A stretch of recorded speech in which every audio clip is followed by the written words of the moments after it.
वंदे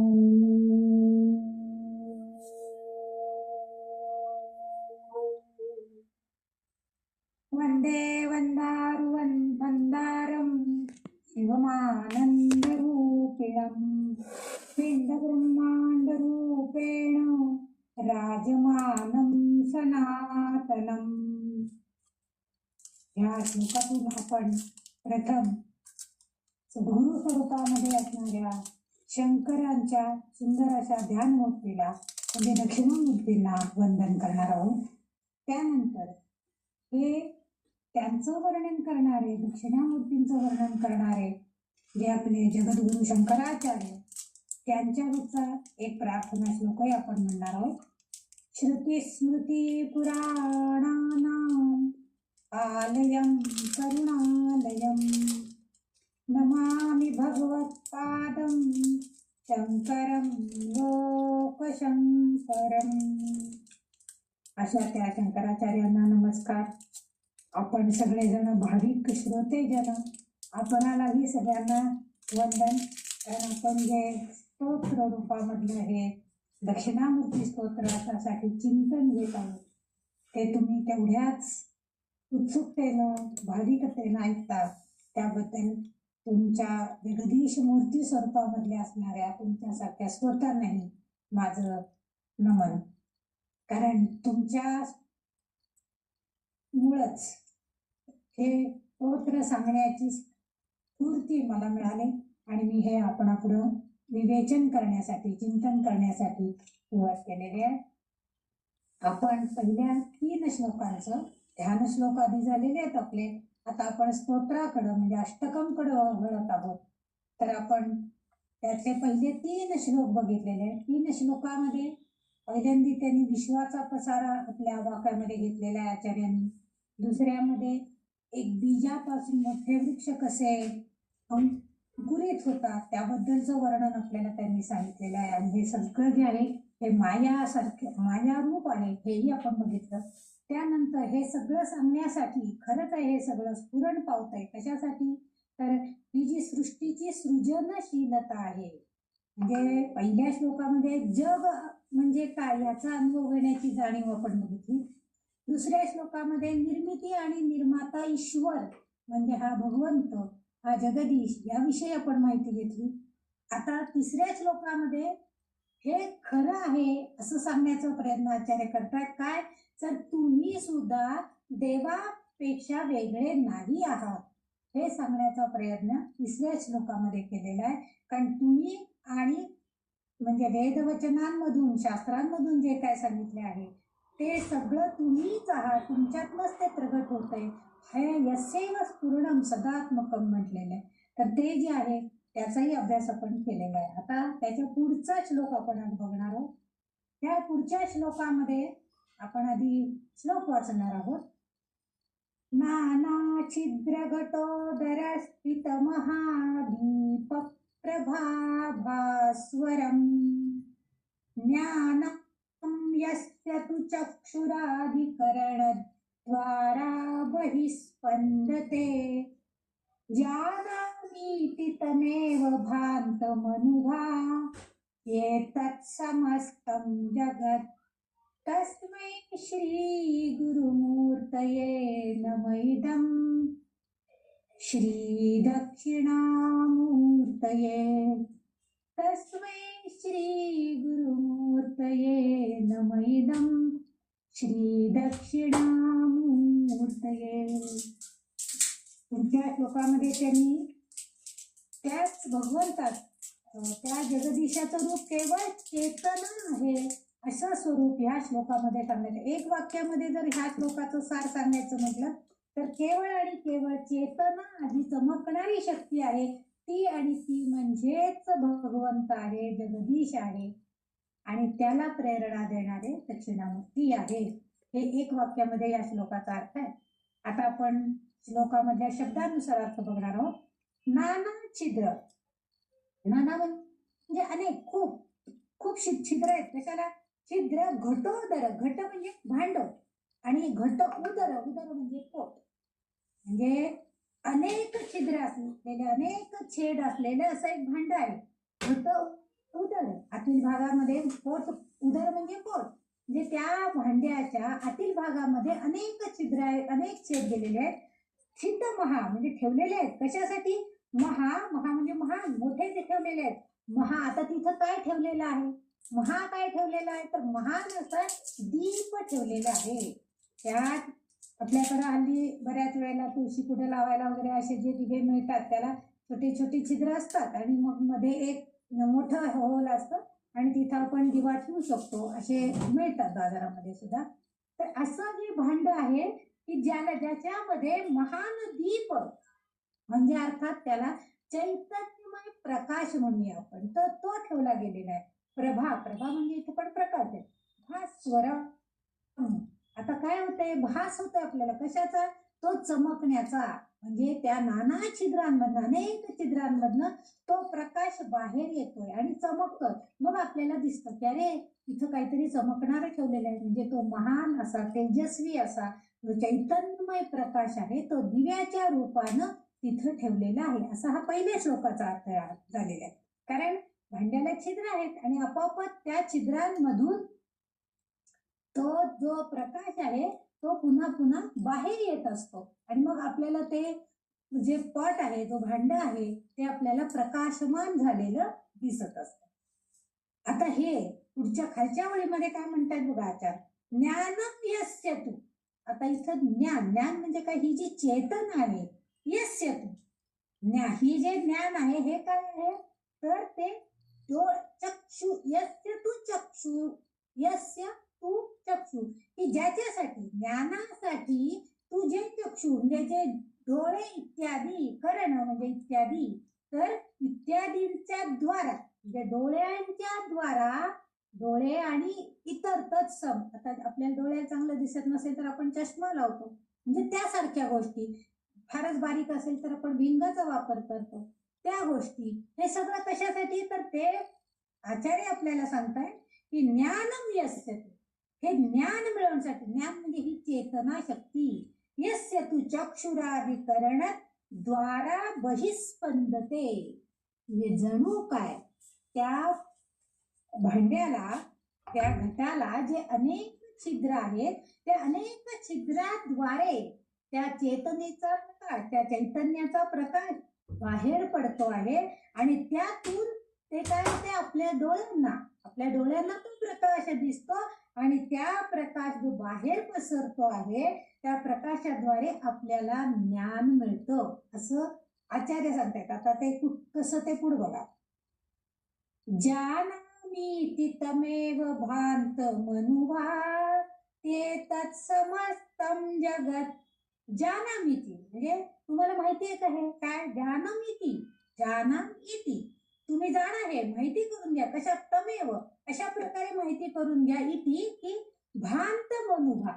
आता इथं भांत अनुभूती, अनुभूती म्हणजे अनुभूती, म्हणजे तुम्ही त्याची अनुभूती घ्या. काय? तेतच समस्तम जगत, म्हणजे आचार्य आपल्याला सांगताय की जसं त्या घटाला इतकी छिद्र आहेत आणि त्यातून तो चैतन्याचा प्रकाश, तेजस्वी प्रकाश बाहेर पडतोय आणि बाहेरचा आजूबाजूचा जो परिसर आहे तो सुद्धा प्रकाशमान होतो आहे, तसं तुम्ही तुमच्या चक्षुंनी म्हणजे डोळ्यांनी, त्याद्वारे, डोळ्याद्वारे तुम्ही काय करा? तो बाहेर पडलेला जो प्रकाश आहे, आता इथं तो प्रकाश आपल्या डोळ्यांना दिसणार आहे, जसं डोळ्यांना दिसणार आहे तसं तो तुम्ही जाणून घ्या, ते तुम्ही माहिती करून घ्या आणि त्याची तुम्ही अनुभूती घ्या. त्या प्रकाशामध्ये काय प्रकाशमान दिसतंय त्याचं ज्ञान आपल्याला होणार आहे.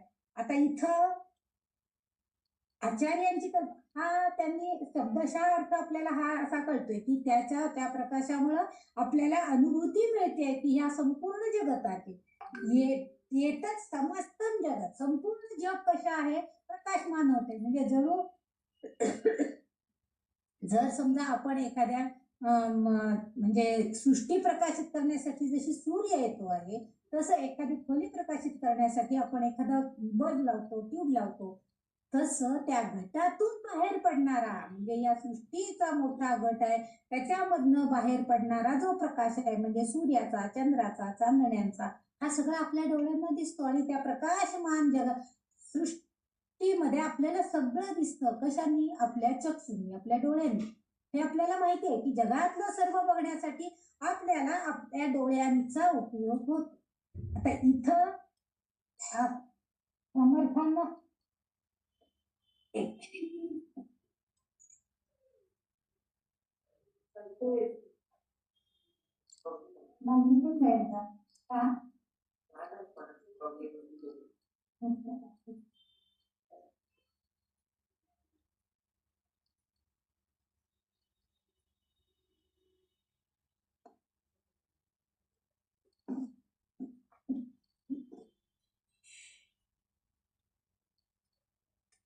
तर ह्या भगवंताला काय सांगायचंय इथं? आचार्यांची कल्पना काय आहे की मनुष्य देह आहे. मनुष्य देह म्हणजे जणू एक घट आहे. घटाचं रूप असलेलं असा एक हा आपल्या माणसाचा देह आहे आणि ह्या देहामध्ये सुद्धा एक चेतना शक्ती आहे.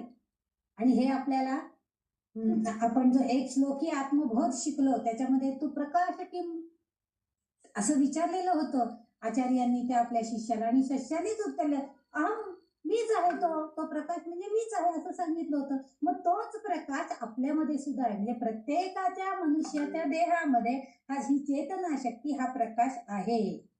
आता हा बाहेर कसा पडतो? मग इथं त्यांनी घटाची उपमा दिली आहे, पण आपण सुद्धा एक घट आहोत असं जर समजलं तर आपल्या कर्मेंद्रिय ज्ञानेंद्रिय ही जी आहेत यामधून आपल्याला हे ज्ञान प्राप्त होतं. म्हणजे जणू इतर जसं जगत प्रकाशित होत आहे या घटातील प्रकाशमान एक दीप जो लावलेला आहे आपण त्या दिव्याच्या प्रकाशानं जसं जगत संपूर्ण जगतामध्ये प्रकाश पडतो आहे, आपण सगळं प्रकाशमान झालेला परिसर अनुभवतो, तसं आपल्या देहामध्ये असणारे कर्मेंद्रिय ज्ञानेंद्रिय ही जी आहेत ह्याद्वारे आपण काय करतो?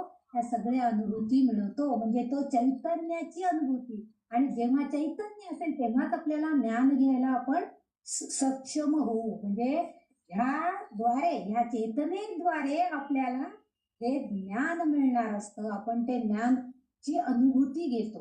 म्हणजे आपल्या आतमध्ये अंतरात्म्यामध्ये परमात्मा आहे आणि तो परमात्मा जेव्हा आपल्याला काही ज्ञान देतो किंवा काहीची अनुभूती देतो, काही समजावून सांगण्याचा प्रयत्न करतो. आता ही एक आंधळ्या लोकांची गोष्ट आपल्याला सगळ्यांना माहिती आहे की म्हणजे आंधळे 4 लोक होते आणि त्यांनी एक हत्ती बघितला. म्हणजे हत्ती स्वरूपाचं एक मूर्ती असेल किंवा प्रत्यक्ष हत्ती असेल.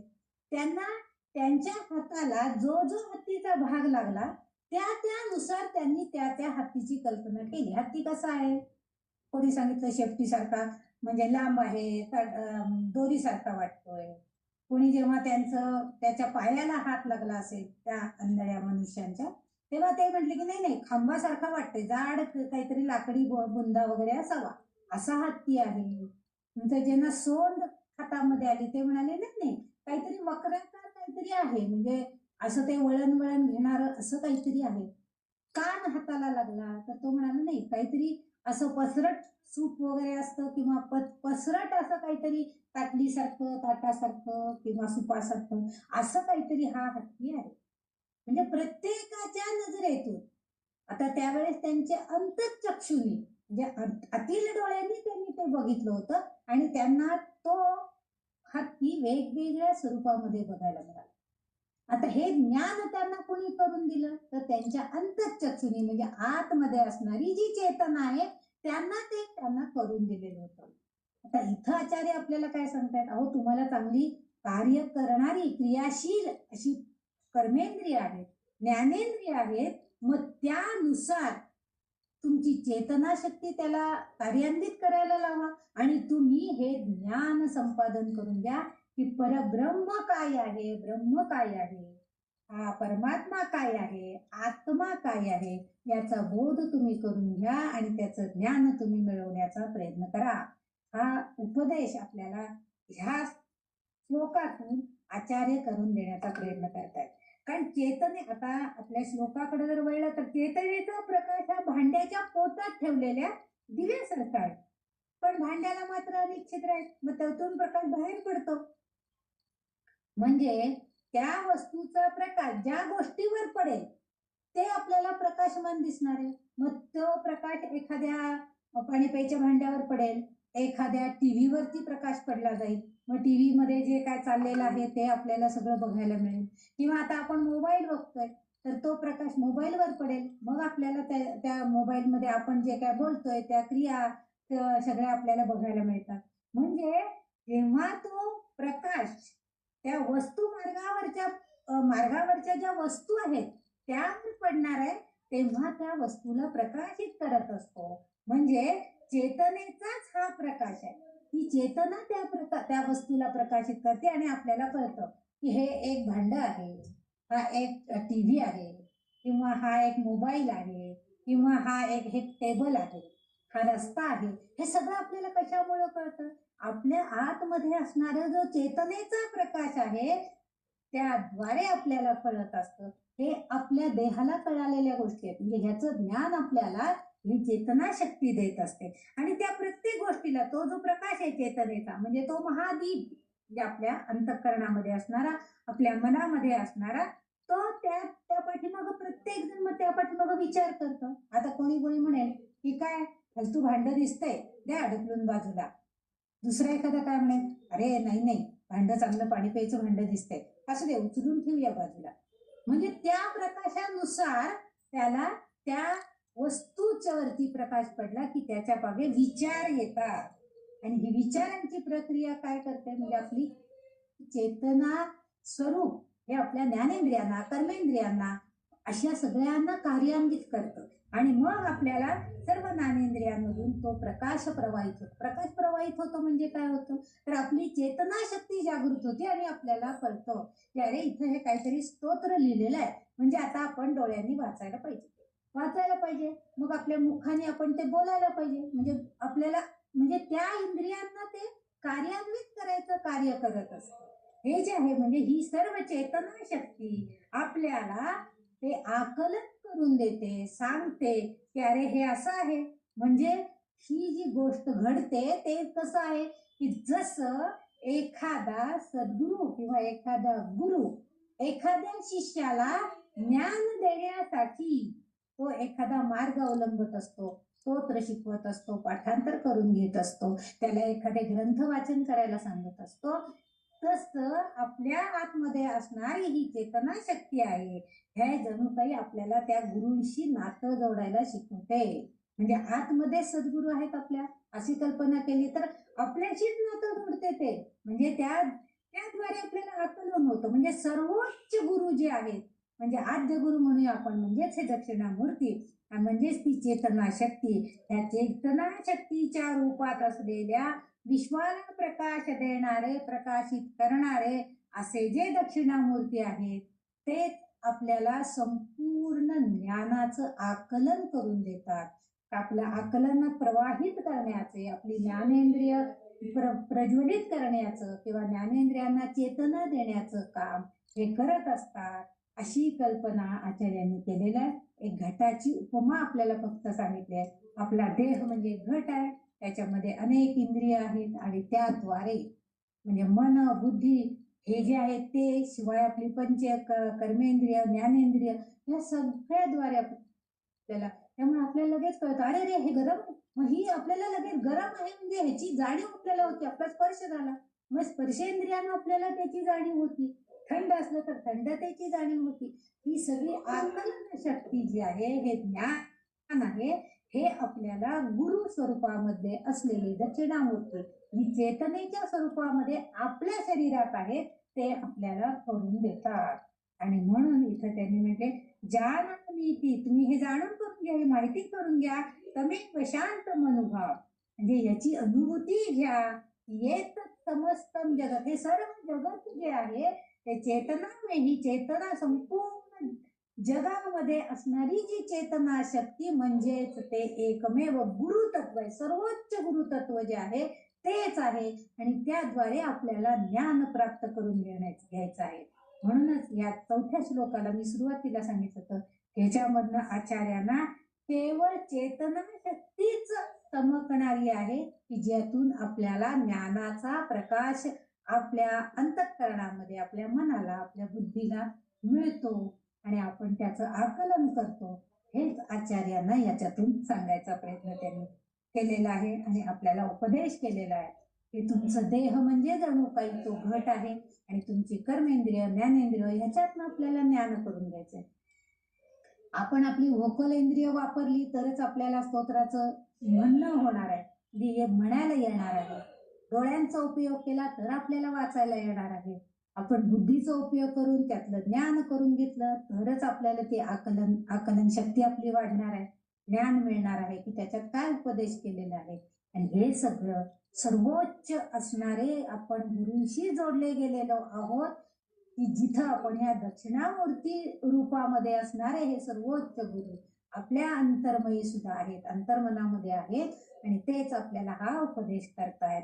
अशा त्या दक्षिणामूर्तींना माझा नमस्कार. त्या चेतनेला आपण नमस्कार करतो, म्हणजे ते दक्षिणामूर्तींच्या रूपात आहे अशी कल्पना आचार्यांनी केलेली आहे. म्हणून ते म्हणतात तस्मै श्री गुरुमूर्तये नम इदं श्री दक्षिणामूर्तये. अशा त्या दक्षिणामूर्तींना माझा नमस्कार असं त्यांनी आपल्याला या 4थ्या श्लोकामध्ये सांगितलेलं आहे.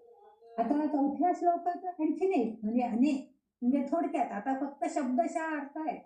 अनेक छिद्र असलेल्या घटामध्ये ज्याप्रमाणे एखादा प्रज्वलित दीप ठेवल्यानंतर त्याचा प्रकाश त्या छिद्रांमधून बाहेर पडतो, त्याप्रमाणे देहामध्ये असणाऱ्या आत्मचैतन्याचा प्रकाश डोळे, कान इत्यादी इंद्रियांच्या द्वारे बाहेर पडून विश्वातील विषयांना व्याप्त करतो. म्हणजे विश्वामध्ये जे इतर विषय आहेत त्याचं ज्ञान करून घेण्याचं कार्य ही कर्मेंद्रिय, ज्ञानेंद्रिय करतात. त्यानंतर मला घटपटादी विषय दिसतात, म्हणजे त्या घटाच्या पलीकडं, म्हणजे आपण विश्वाच्या पलीकडं असणारे जे ज्ञान आहे, म्हणजे परब्रह्माचं जे ज्ञान आहे तेही मला दिसायला लागतं, तेही मला कळतं. आणि मग त्याची प्रचिती येते की ह्या ज्ञानाच्या, म्हणजे समजा अगदी उपनिषद, वेद, अगदी काय काय जे सगळे शास्त्र आहेत, सगळं ग्रंथ, सगळं पुराण, सगळं आपण वाचलं, सगळ्याचा अभ्यास करून घेतला, तरी सुद्धा कधी कधी आत्मा म्हणजे काय याचा बोध आपल्याला होत नाही. असा अर्थ आपण त्या आत्मबोधामध्ये, एक श्लोकी आत्मबोधामध्ये आचार्यांनी आपल्याला सांगितलेला आहे. मग तेव्हा आपल्याला दिसतं की स्वयंप्रकाशमान असून सुद्धा विश्वातील सर्व पदार्थांची आपल्याला जर प्रचिती घ्यायची असेल तर त्याचं ज्ञान सर्व समावेशक असे जे सद्गुरु भगवान दक्षिणामूर्ती आहेत त्यांची चैतन्य शक्ती जर आपल्यामध्ये आली तरच आपल्याला त्या ज्ञानाचा, त्या विश्वात्मक ज्ञानाच्या, त्या परब्रह्म ज्ञानाच्या पलीकडे जे काय आहे त्याची सुद्धा आपल्याला अनुभूती मिळेल असं ह्या श्लोकामध्ये आचार्यांना सांगायचंय. म्हणजे आपल्याला घटपटादी विषय दिसतात, म्हणजे आपल्याला इथं असणारे सगळे विषय, कोणाला सिनेमाची गाणी ऐकायला आवडेल, कोणाला नृत्य करायला आवडेल, काही नाही, कोणाला काय जे आवडेल ते त्यानुसार ते आपण वागत असतात. कोणाला फक्त फिरायचा छंद असतो, कोणाला फक्त खाण्याचा छंद असतो, म्हणजे त्यानुसार विषय वासना पूर्ण करण्यासाठी आपण आपल्या कर्मेंद्रिय, ज्ञानेंद्रिय ह्याचा उपयोग करतो.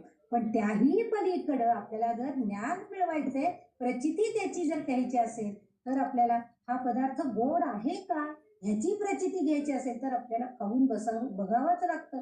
मग आपण सांगू शकतो नाही नाही खरोखरच हे जे काय तुम्ही रसायन केलेलं आहे, हे जे काय तुम्ही सरबत केलेलं आहे अतिशय मधुर, अतिशय गोड आणि छान रसस्वाद देणारं आहे असं आपण सांगू शकतो तेव्हा जेव्हा त्याची प्रचिती येते. म्हणजे आपल्याला ह्या सगळ्याचे जे ज्ञान देणार आहे त्याची चैतन्य शक्ती, ती चेतना आपल्याला हे दक्षिणामूर्ती गुरु देतात आणि ते त्या सद्गुरु भगवानांना, भगवान दक्षिणामूर्तींना माझा नमस्कार असा शब्दशः अर्थ त्या सगळ्या श्लोकांच्या शब्दातून आपल्याला मिळतो.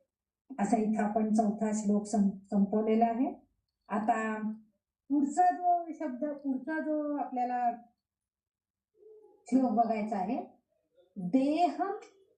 देहं प्राणमपीन्द्रियाण्यपि चलाम बुद्धिं च शून्यं विदुः स्त्री बालांद जडोपमास्त्वहमिति भ्रांता भृशं वादिनः माया शक्ती विलास कल्पित महा व्यामोह संहारिणे तस्मै श्री गुरुमूर्तये नम इदं श्री दक्षिणामूर्तये तस्मै श्री गुरुमूर्तये नम इदं श्री दक्षिणामूर्तये. बघा, आधीच्या श्लोकामध्ये त्यांनी घटाची उपमा देऊन आपल्या देहाविषयी, आधीच्या श्लोक जे आचार्यांनी वर्णन केला, घटाचं त्यांनी उपमा दिली आणि आपल्या देहाचं कार्य करायला सांगितले. ज्ञानेंद्रियांमार्फत ज्ञान करून घेण्याचे आपल्याला उपदेश केलेला आहे. त्यांनी सांगितलं की केवळ चैतन्यमय असणाऱ्या इंद्रियांमधून तुम्ही ज्ञान मिळवा, त्यासाठी तुम्हाला मार्गदर्शन दक्षिणामूर्ती करतील असं सांगितलं. आता पुढच्या ह्या श्लोकामध्ये बघा, त्यांनी काय सांगितले, देह प्राण. आता देह म्हणजे शरीर, प्राण, प्राण म्हणजे जीवनशक्ती, आपल्यातली असणारी ऊर्जा. प्राणम अपि म्हणजे सुद्धा, इंद्रियाणपि. आता इंद्रिये सुद्धा कशी असतात आपल्यातली, आधीच्या ह्याच्यामध्ये त्यांनी सांगितलं की इंद्रियांमार्फत ते तुम्ही समजून घ्या. मग आता ते सांगतात, अहो तुमची इंद्रिय क्रियाशील आहेत.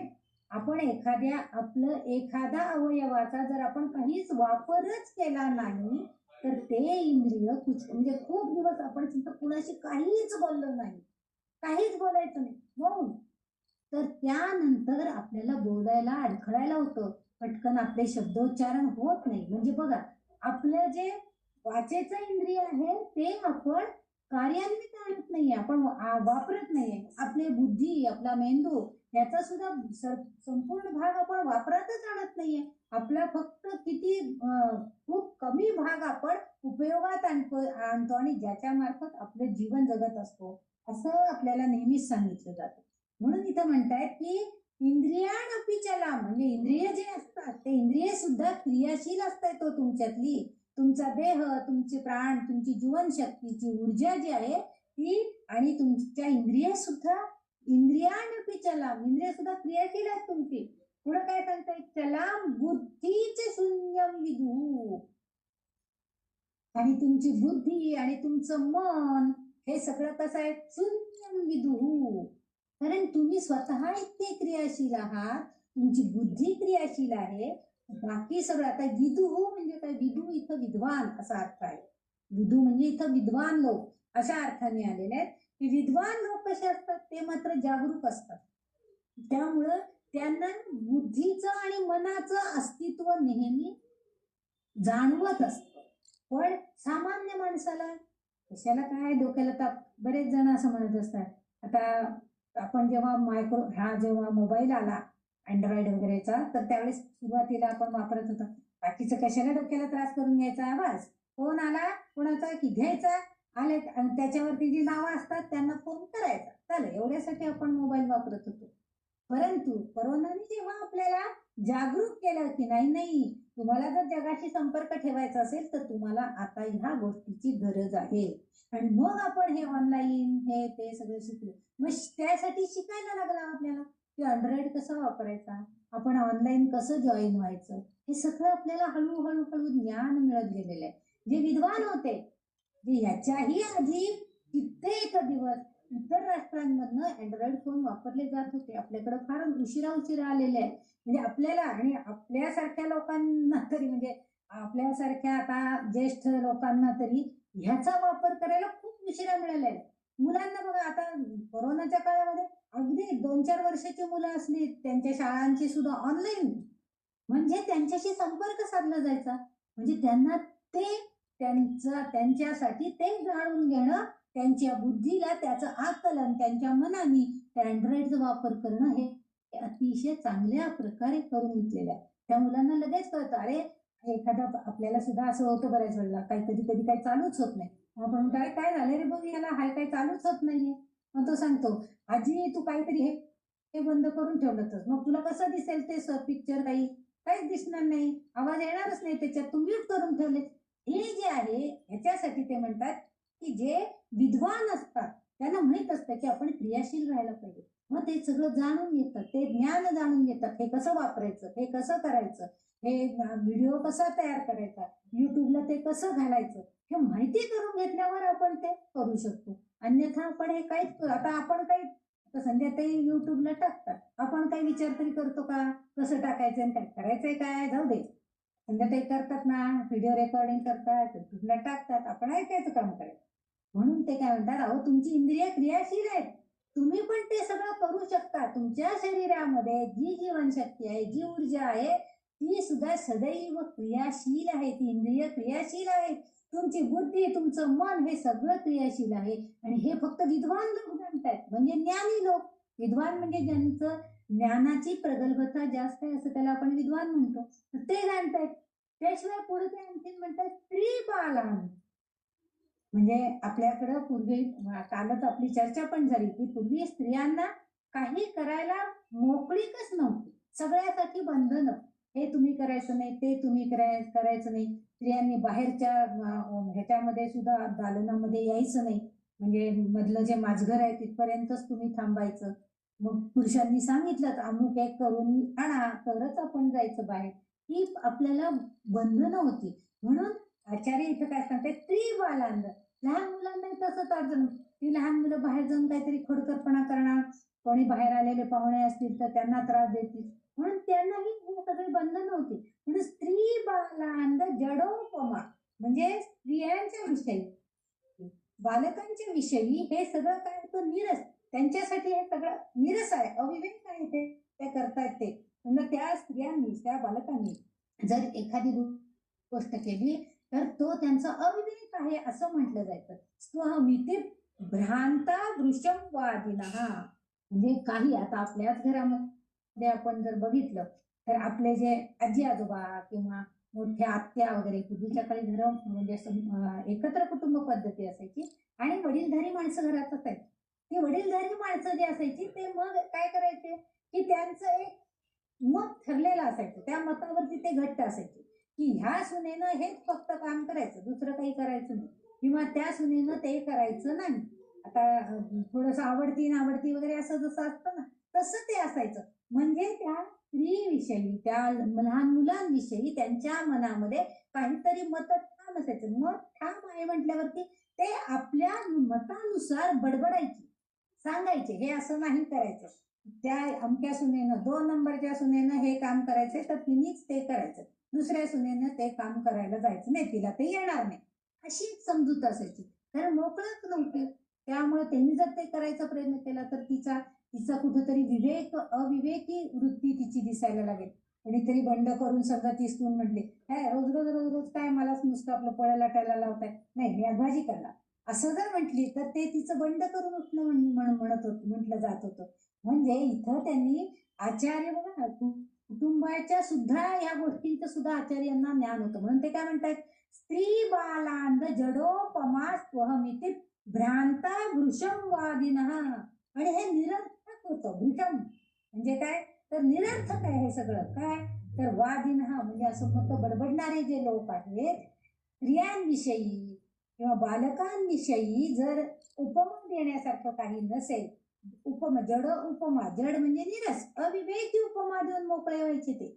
म्हणजे ते विद्वान जे आहे ते विचार करायचे नाहीत किंवा त्यांची मतं ठाम असायची म्हणून ते हे बोलायचे.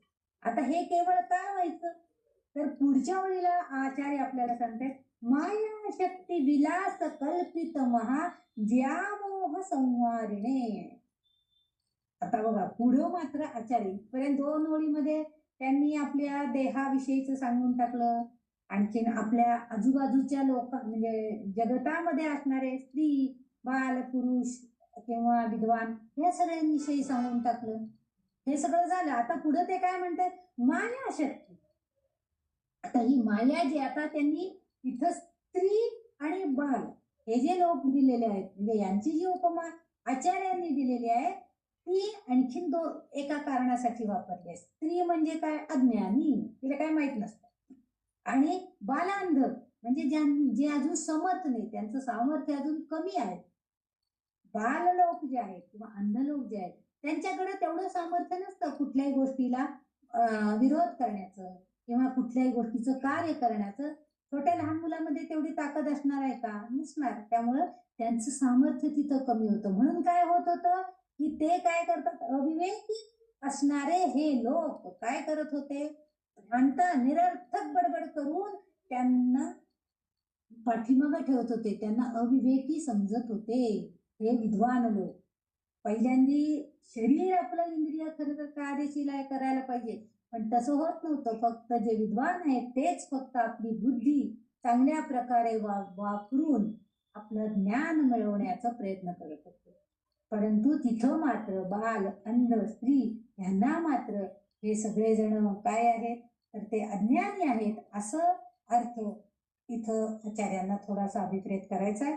म्हणजेच आपल्याकडं आपण जसं स्त्रीला पाठीमागं ठेवायचं काम करत होतो, तिला कुठे पुढे समाजामध्ये यायला पूर्वीच्या काळी तरी बंधनं असायची. आता तिसऱ्या ओळीला आणखी समर्थ आचार्य काय सांगतायत की माया शक्ती म्हणजे ही जी अज्ञानाची शक्ती, ही शक्ती कशी आहे? त्यांनी स्त्रीला अज्ञानी म्हटलंय, बाळाला असमर्थ म्हटलंय, हे सगळं झालं. पण ते काय म्हणतात की ही सगळं केवळ काय आहे, माया शक्ती आहे. म्हणजे स्त्री अबला आहे, ती अज्ञानी आहे, हे बाळ समर्थ नाहीये, हे सगळं जे आहे हे सगळं काय म्हणतात ते माया आहे. माया शक्ती, विलास हा सगळा खेळ आहे. जगतामध्ये चाललेला हा सगळा खेळ आपल्याला बघायला मिळतोय आणि हा सगळा खेळ प्रक्षेपित होत असतो आपल्यापुढे. कधी कधी बघा तुम्ही एखादं लहान मूल सुद्धा इतकं छान कार्य करून दाखवतं. आपल्याकडे हल्ली तरी आपल्या मोबाईलमध्ये इतके रील येतात लहान लहान मुलांचे, ते त्या आईला कसं वाचवतो किंवा लहान मुलाची काळजी कशी घेतं. म्हणजे निश्चितपणे त्या लहान मुलामध्ये सुद्धा तेवढं सामर्थ्य आहे, त्याला तेवढी बुद्धी आहे, फक्त तो अव्यक्त स्वरूपामध्ये आहे. ते ज्ञान त्याचं अव्यक्त स्वरूपामध्ये आहे. कदाचित आता आपण महाभारतामध्ये वगैरे बघितलेलं आहे की अभिमन्यू पोटात असतानाच तिने ते सगळं ऐकलेलं होतं. त्यामुळे त्याला चक्रव्यूह भेदायचं कसं ते माहित होतं, पण त्यातून बाहेर पडायचं कसं ते त्याला माहित नव्हतं. म्हणजे त्या बुद्धीचं आकलन, ते ज्ञान त्याला तेव्हाच होतं. परंतु आपण मात्र काय करतो की ते फक्त बघतो, त्याचं ज्ञान काय आहे एवढंच बघतो, तो अज्ञानीच आहे असंही समजून टाकतो. म्हणून इथं आपल्याला आचार्य काय सांगतायत की हा सगळा माया विलास आहे, हा सगळा मायेचा खेळ आहे की ज्यामुळे आपल्याला हे असं दिसतंय की विद्वान फक्त ज्ञान मिळवायचं काम करतायत, स्त्रीला, लहान मुलांना, आंधळ्यांना वगैरे हे ज्ञान मिळवायला ते पात्र नाहीयेत, काल्पनिक कथा करून बसतायत, निरर्थक बडबड करतायत असं वाटत असते. आपल्यातली क्रियाशक्तीला आपण जाणत नाही. म्हणून ते सांगतायत की या महाव्यामोह संहारिणे, आणि असा जो सगळा भ्रम आहे आपल्या डोक्यामधला, कारण ही माया आहे असं ते म्हणतायत ना, हा मायेचा खेळ आहे. आणि मग त्यामुळं हा जो संभ्रम आपल्या मनामध्ये आहे हा सगळा दूर करण्याचं, हा संपूर्ण भ्रम दूर करण्याचं काम कोण करतं तर हे दक्षिणामूर्ती आपले गुरु करतात. म्हणून ते म्हणतात तस्मै श्री गुरुमूर्तये नमैदम श्री दक्षिणामूर्तये. कारण इथं आपल्याला असं दिसतं की ज्ञानी विद्वान हे जे लोक आहेत हे कसे असतात, आपल्या मतावरती ठाम दिसतात. त्यामुळं ते बरेच वेळा ते तत्वज्ञानी असतात, ज्ञानी असतात, पण ते गोंधळाल्या स्वरूपामध्ये दिसतात. म्हणजे त्यांना सगळं माहित असतं, परंतु तरीही आपल्या म्हणजे आपल्या देहामध्ये आत्मा आहे हेही कधी कधी त्यांना कळत नाही. म्हणजे तत्वज्ञानी आहेत पण गोंधळलेल्या स्वरूपामध्ये आहे. म्हणजे स्थूल देहालाच ते आत्मा म्हणतात कधी कधी. म्हणजे त्यांचं तत्वज्ञान, त्यांचं ज्ञान हे गोंधळलेल्या स्वरूपामध्ये आपल्याला बघायला मिळते. आणि म्हणून इथं आचार्य आपल्याला सांगतायत की ह्या मायेचा जो खेळ आहे, हा जो भ्रमनिरास आहे, हा सगळा दूर करण्याचं काम कोण करतात तर सर्वोच्च गुरु जे आहे दक्षिणामूर्ती, ते आपल्याला या सगळ्या संभ्रमातून, या भ्रमातून बाहेर काढतात आणि आपल्याला प्रत्यक्ष ज्ञानाचा लख प्रकाश देतात.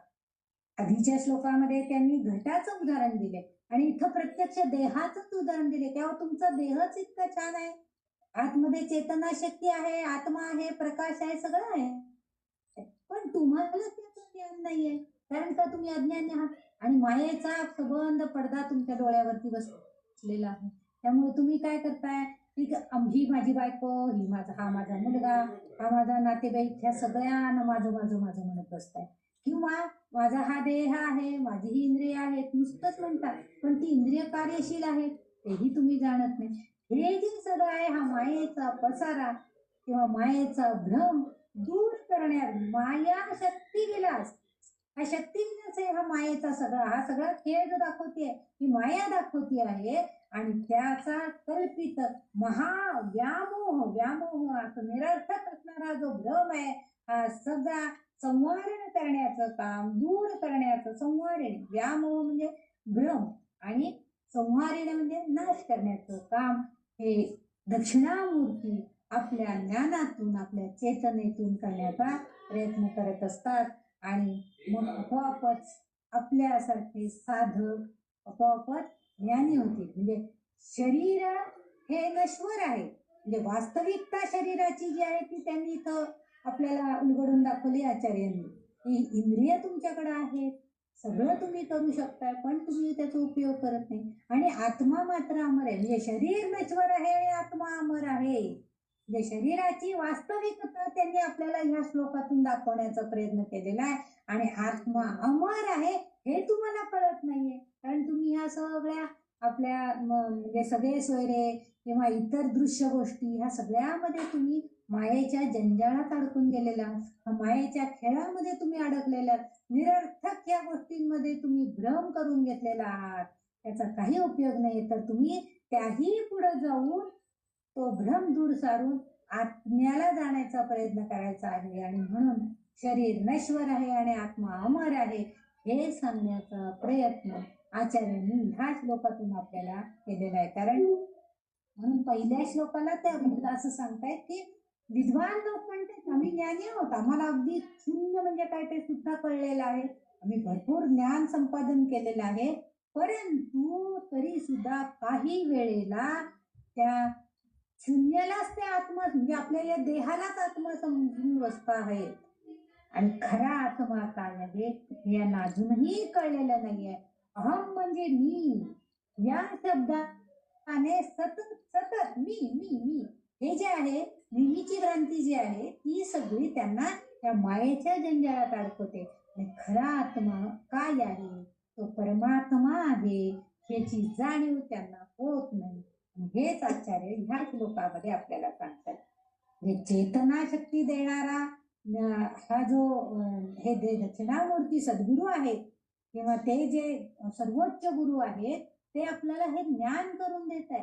ज्ञान मिळवल्यावर सुद्धा हे तत्वज्ञानी किंवा हे विद्वान काय करतात, मायेच्या जंजाळात अडकतात आणि आत्मा काय आहे याची जाणीव त्यांना होत नाही.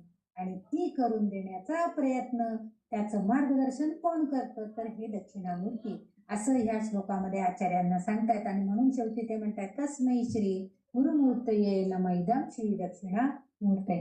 दृश्यमान जे दिसते ते सगळं मायावी आहे हेच त्यांना पुन्हा पुन्हा सांगायचं. तर आपण त्याचा लिहिलेला जो अर्थ आहे तो पण मी तुम्हाला आता वाचून दाखवते. गोंधळलेले तत्वज्ञानी कोणी स्थूल देहालाच तर कोणी आपल्या प्राणाला, म्हणजे प्राण आतमध्ये आहे एवढंच आपण म्हणतो, तर त्या प्राणालाच आपला आत्मा मानतात. काही जण इंद्रियांना, तर काही क्षणिक बुद्धीला, तर अन्य काही शून्यालाच आत्मा मानतात. म्हणजे अहो तुमची इंद्रिय जी क्रियाशील आहे तोच आत्मा आहे असं समजून जातात. इंद्रिय शिथिल झाली की संपलं, त्याचा प्राण गेला असंही काही जण आपण म्हणतो.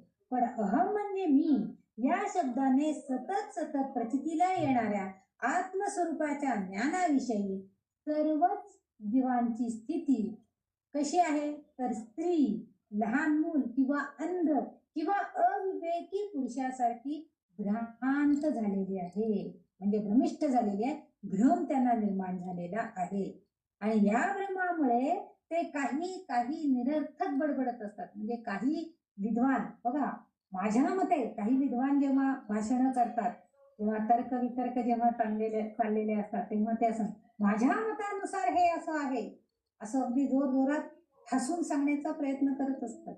पण प्रत्यक्षामध्ये ते गोंधळलेल्या अवस्थेत असतात.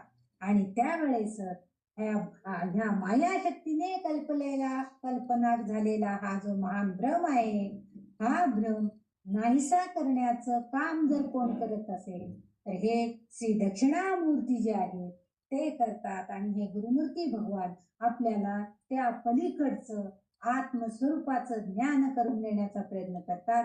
आणि त्या दक्षिणामूर्तींना माझा नमस्कार. हे असं का होतं, त्यांचा असं भ्रम का होतो?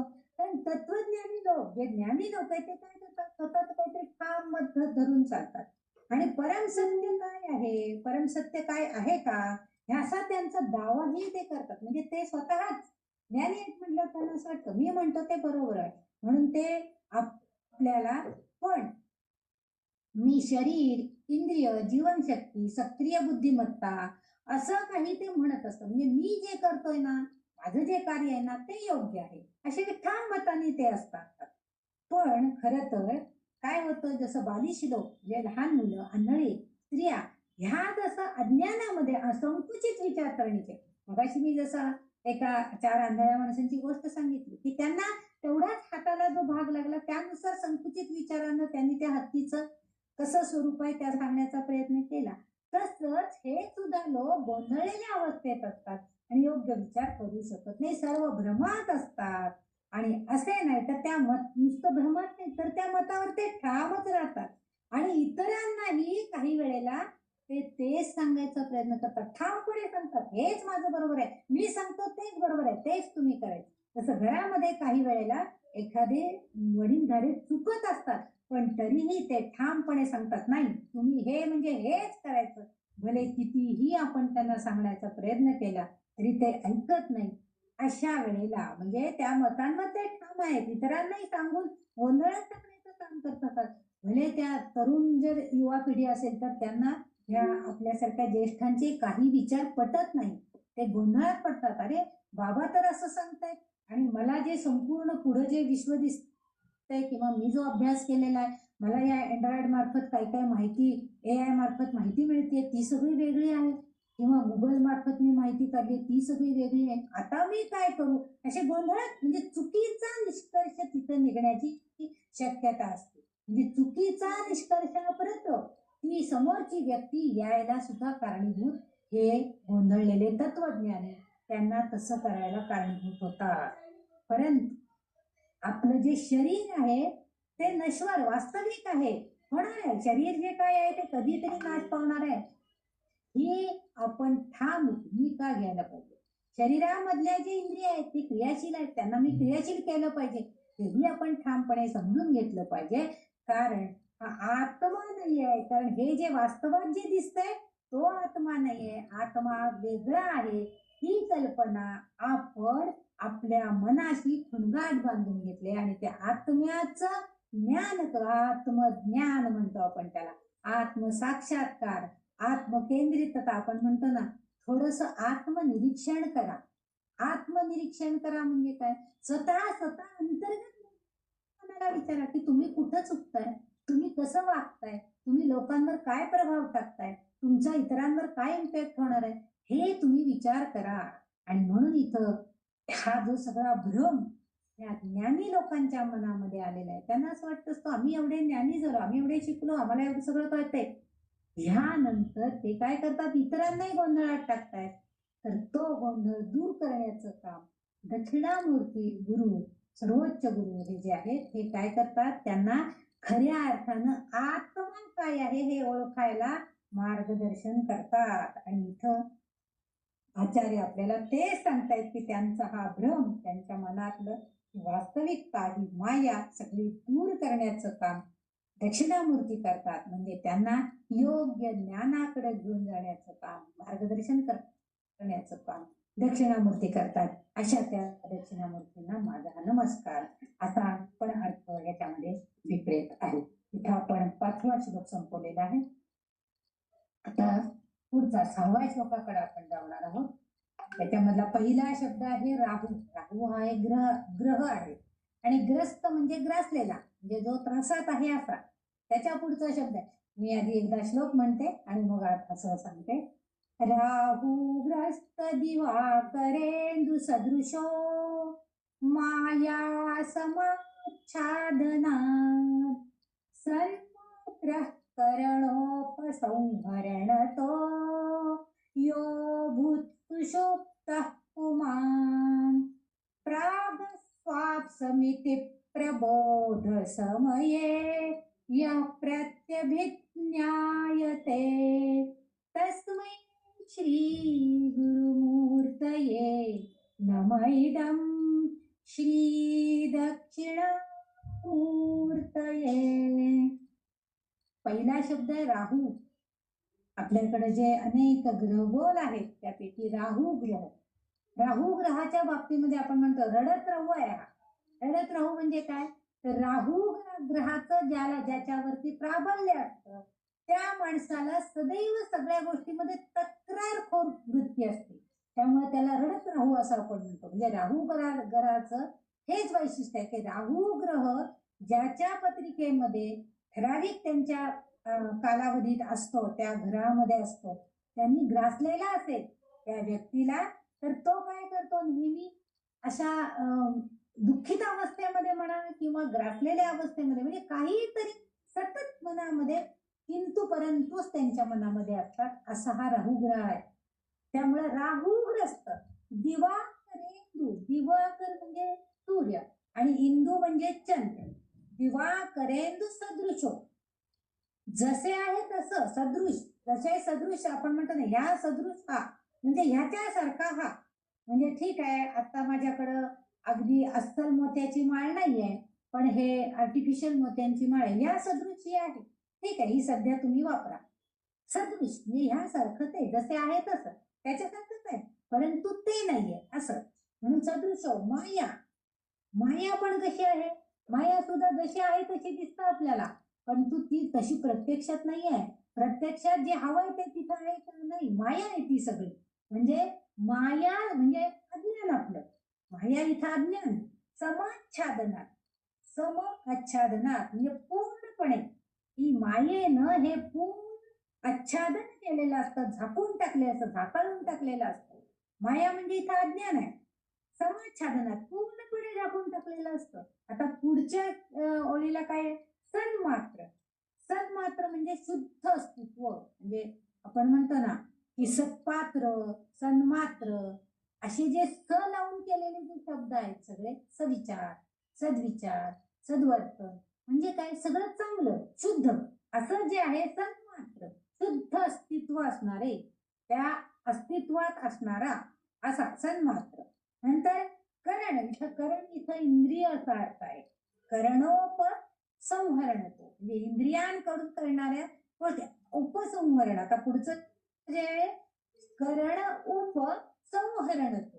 संहरणतो म्हणजे काय, उपसंहरण म्हणजे माघार घेतो असा अर्थ आहे, थांबवतो. उपसंहरण म्हणजे आपण बऱ्याच वेळेला सगळे जे कीर्तन प्रवचन झालं की शेवटी म्हणतात त्याचा हा उपसंहार आहे. म्हणजे काय, थोडक्यात त्यातलं तात्पर्य आपण सांगतो. म्हणजे तिथं आपण थांबणार असतो म्हणून एका वाक्यात उपसंहार असं सांगतात, एक वाक्य देतात, संपलं. तसं उपसंहरण तो म्हणजे इंद्रिय जे आहे त्यांना तो थांबवतो.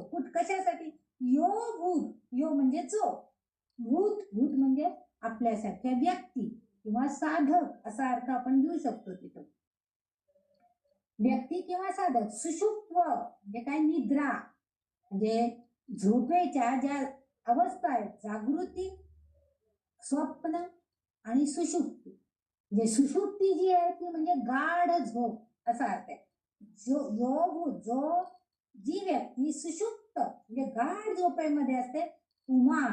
आता इथं पुमान हा जो शब्द दिलेला आहे, पुमान म्हणजे पुन्हा जागे होणे असा अर्थ आहे. म्हणजे निद्रेतून जागे होणे याच्यासाठी त्यांनी पुमान हा शब्द आचार्यांनी वापरलेला आहे. म्हणजे राहूग्रस्त, राहू ग्रहाने ग्रासलेला, दिवाकरेंदू म्हणजे हा जो सूर्य चंद्र हे जे आहे हे जसे आहेत तसे दिसतात, माय पूर्णपणे आच्छादित झालेल्या दिसतात. आता हे केव्हा असतं, आपण आता ह्या राहूग्रस्तच का म्हटलं, दुसरे आता शनिग्रस्त का म्हटलं नाही आचार्यांनी. शनीचा सुद्धा असाच आहे ना, शनी ग्रहाचा जर आपल्यावरती फेरा असेल तर आपल्याला त्याचाही त्रास होतो. 2.5 वर्षामध्ये आपण भरपूर उपभोगतो, म्हणजे भरपूर आपल्याला त्रास होतो, आपण पुष्कळ सहन करतो. भोग उपभोगायला लावतो आपल्याला प्रत्येक पुष्कळशा गोष्टी. शनीची उपमा का दिला नाही आचार्यांनी? राहूच का दिला? तर जेव्हा सूर्य आणि चंद्र यांना ग्रहण लागतं तेव्हा आपण असं म्हणतो राहू ग्रहाने त्यांना गिळलेलं आहे. म्हणजे राहू ग्रह त्यांच्या मार्गामध्ये आलेले असल्यामुळं तेवढा भाग सूर्याचा किंवा चंद्राचा ग्रहण काळामध्ये झाकळलेला असतो. ह्या वाक्याचा अर्थ इथं आपल्याला असा अर्थ मिळाला की त्यावेळेस काय झालेलं असतं, तो भाग म्हणजे तो सूर्याचा भाग किंवा तो संपूर्ण सूर्य संपूर्ण चंद्र पूर्णपणे त्या राहूने ग्रासलेले असतात, आच्छा दिलेली असतात. म्हणजे आपल्याला काय दिसतं त्यावेळेस की सूर्याला ग्रहण लागले, चंद्राला ग्रहण लागले हे आपण म्हणत असतो. पण प्रत्यक्षामध्ये मात्र सूर्य किंवा चंद्र इथे असतात नसतात का? ते प्रकाशात नसतात का? असतात. त्या राहू ग्रहाच्या पलीकडं म्हणजे मध्ये जे आपण पृथ्वी येते ग्रह येतो इथं त्यांनी राहूग्रस्त म्हटलेलं आहे म्हणून मी राहूचं सांगितलं. पण आपण म्हणतो की चंद्र सूर्य यांच्यामध्ये पृथ्वी येते काय काय होतं आणि मग आपल्याला अंधार पडतो पृथ्वीवरती सगळा असं आपण म्हणत असतो. म्हणजे हे सूर्याच्या परिभ्रमणामध्ये काही वेळेला असं होत असतं, चंद्राच्या परिभ्रमणामध्ये सुद्धा हे काही वेळेला होत असतं. मग आपण म्हणतो सूर्यग्रहण आहे चंद्रग्रहण आहे. म्हणजे काही भाग हा पूर्णपणे आच्छादलेला होतो आणि मग संपूर्ण काळा प्रकाश आपल्याला इथं बघायला मिळतो. म्हणून इथं आपल्याला आचार्य सांगतायत की राहूनी गळल्यासारखं हे चंद्र सूर्य आपल्याला दिसतायत की जसं अज्ञानानं आपल्याला गिळून टाकलेलं आहे. म्हणजे अज्ञानाच्या छायेमध्ये आपण आहोत. म्हणजे आपल्याला काही ज्ञान नाहीये, आपण अजून अज्ञानी आहोत, आपल्याला आध्यात्मिक काही बेस नाहीये किंवा आपल्याला कोणत्याही प्रकारचं ज्ञान नाहीये. असे जे व्यक्ती असे जे साधक असं त्यांनी म्हटलेलं आहे तन्मात्र करणोपसंहरण तो यो भूत. म्हणजे आपण अजून झोपेत आहोत. आता झोपेमध्ये जसं झोपेमध्ये आपण पडल्या लगेच अगदी गाढ घोरल्यासारखं झोपायला लागतो का? नाही. प्रथम आपण थोडस कलंडतो, मग आपले थोडेसे डोळे मिटायला लागतात, मग आपल्याला थोडीशी निद्रा म्हणजे यायला लागते, झोप लागते थोडीशी. मग आपल्याला आपण त्या निद्रेमध्ये सुद्धा काही स्वप्न बघायला लागतो. मग नंतर आपल्याला सुषुप्त म्हणजे अगदी गाढ झोप लागते. त्यावेळेस आपल्याला संपूर्ण जगाचा विसर पडतो. बघा परमेश्वरानं किती सुंदर गोष्ट आहे. ज्या दिवशी आपण या सुषुप्तीतनं गाढ झोपेतून जागच होणार नाहीये त्यावेळेस आपल्याला लोक मृत घोषित करतात. पण जोपर्यंत म्हणजे काही जण आपण म्हणतो की अहो काय झोपले होते छान, अगदी झोपेतनं सकाळी उठवायला गेलो तर नव्हतेच, तेव्हाच गेलेले होते. म्हणजे त्या सुषुप्तीतनं ते जागेच झाले नाहीत पुन्हा पूर्णपणे. तसं आपण कसे आहोत तर आपण ह्या निद्रेमध्ये आहोत. म्हणजे आपण काय करतोय आता तर आपण अज्ञानामध्ये अजून त्या स्थितीमध्ये आहोत. म्हणजे आपल्या मनाची स्थिती तशी आहे, मनाची स्थिती आपली तशी आहे की आपण निद्रेमध्ये आहोत, झोपेत आहोत. अर्धवट झोपेमध्ये कोणीतरी काहीतरी येऊन सांगून गेलं तर आपल्या लक्षात येतं का? नाही. पण म्हणतो कुठेतरी आलं तर काहीतरी सांगितलं बाबा, मला आता आठवत नाही, मी झोपेत होते असं आपण उत्तर देतो. घरामध्ये बऱ्याच वेळा असं होतं, आपण कोणीतरी असतं घरामध्ये, आपण त्यांना सांगतो अरे मी जाते बरं का, जरा बाजारात जाऊन येते, दार नुसतं लोटलेलं आहे असं म्हणून आपण बाहेर पडतो. पण आज घरात असणारी व्यक्ती जर अर्धवट झोपेत असेल तर त्याला ते मेंदूपर्यंत मनापर्यंत ते जात नाही. काहीतरी सांगून गेलं एवढंच आहे, काय सांगितलं तर आठवत नाही असं. म्हणजे ती जी निद्रावस्था आहे म्हणजे अज्ञानाची आहे. म्हणजे माहीतच नाहीये त्याला काय सांगितलं होतं आठवत नाही. म्हणजे हे आपलं अज्ञान आहे. म्हणून ते काय म्हणतायत की शुद्ध सन्मात्र करणं आपल्या इंद्रियांना. आपण म्हणजे काय होती स्थिती, ही स्थिती का होती तर त्या निद्रेमध्ये आपण काय करतो, आपली जी सगळी बाकीची इंद्रिय जी आहेत खूप श्रम झाले की आपण म्हणतो नाही आता मला खरंच विश्रांतीची गरज आहे, आता मी अगदी झोपणार आहे, आता मला कोणी उठवायला येऊ नका असं आपण सांगतो. म्हणजे काय होतं, आपली जी कर्मेंद्रिय आहेत म्हणजे जिथं आपल्याला आता अगदी विश्रांतीची गरज असते ती इंद्रिय सगळी ते असतात. मग आपली कर्मेंद्रिय ज्ञानेंद्रिय म्हणजे ज्ञान घेऊन सुद्धा थकलेली असतात, कर्म करून सुद्धा थकलेली असतात. अशा वेळेस आपण म्हणतो मग आपण झोपेच्या अवस्थेमध्ये काय करतो, ह्या सगळ्या कर्मेंद्रियांना, ज्ञानेंद्रियांना आपण काय देतो, थोडंसं बाजूला सरकवून ठेवतो. बाजूला सरकवतो म्हणजे काय करतो, तर तिथं संहरण तो म्हणजे थोडंसं माघार घ्यायला लावतो. आता माघार घेतो म्हणजे काय करतो, बाजूला सरकवतो, म्हणजे त्यांना त्यातून थोडंसं बाजूला ठेवल्यासारखं. तो पूर्णपणे ती इंद्रिय भाग घेत नाहीत कोणत्याही कार्यामध्ये झोपेतल्या, म्हणजे त्यांची कार्यशक्ती आपण थोडीशी थांबवतो.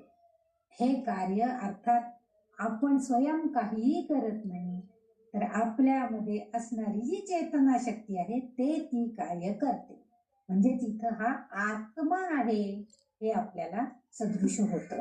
म्हणजे ते काय करतं की खरंच या व्यक्तीला, या साधकाला आता जे आपण ज्ञान दिले त्यामुळे तो खूप थकलाय, त्याला आता हे दक्षिणामूर्ती स्तोत्राचं अर्थ त्याच्या डोक्याच्या पलीकडे आता जाणार आहे, आता याला थांबवलं पाहिजे. मग ते काय करतात, ठीक आहे तू झोप, जरा विश्रांती घे, मग पुढच्या श्लोकाचा मी तुला अर्थ सांगेन.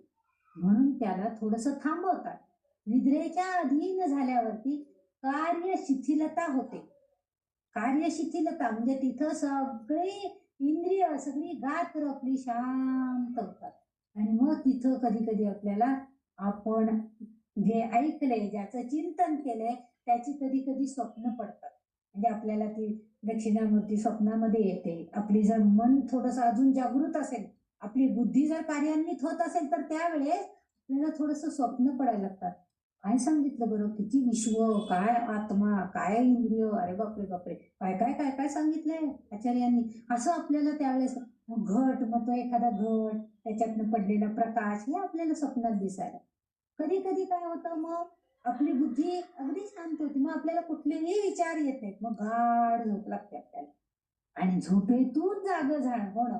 म्हणून त्यांनी इथं प्रबोध समय, प्रबोध समय म्हणजे जेव्हा अशा गाढ निद्रेतून आपण जागा येतो, प्रबोध पहाटेची वेळेला जागे होणे, असं प्रबोध असा खरं तर अर्थ आहे. पण म्हणजे आपण आपल्या ज्या ज्ञानाच्या म्हणजे झोपेच्या मधून जाग होणं, गाढ झोपेतून, अर्थात इथं अज्ञान अंधकारातून आपण जागृत अवस्था येणं. म्हणजे अरे नाही नाही, मला हे अर्थ कळूनच घ्यायला पाहिजे, नाही नाही मला हे शिकलंच पाहिजे, मला आता अँड्रॉइड कसा चालवायचा तो शिकलंच पाहिजे. मोबाईलमध्ये हे जर आहे की युट्यूबचं ट्रान्सक्रिप्ट करून आपल्याला त्याचं टेक्स्ट बनवता येतं, हे माहिती झालंय ना, मग नाही कळायला पाहिजे, मला कळायला पाहिजे कसं करायचंय ते. मग आपण हळूहळू ते ज्ञान प्राप्त करायला लागतो. आणि हे याच्यासाठी मदत कोण करतो, तर आपले हे सद्गुरू, आपले सर्वोच्च गुरु आपल्याला ते ज्ञान प्रदान करतात. ते सांगतात तू वाच, व्हिडिओ कसा बनवायचा ते दिलेलं आहे, ते तुम्हाला AI सगळं शिकवतंय, तुम्हाला तिथं मार्ग सांगते, ते तुम्ही वाचा, त्याप्रमाणे करा. प्रत्येक स्टेप स्टेप स्टेप करत गेलात की आपोआप तुमचं होईल, मग तुम्हाला सगळं कळेल.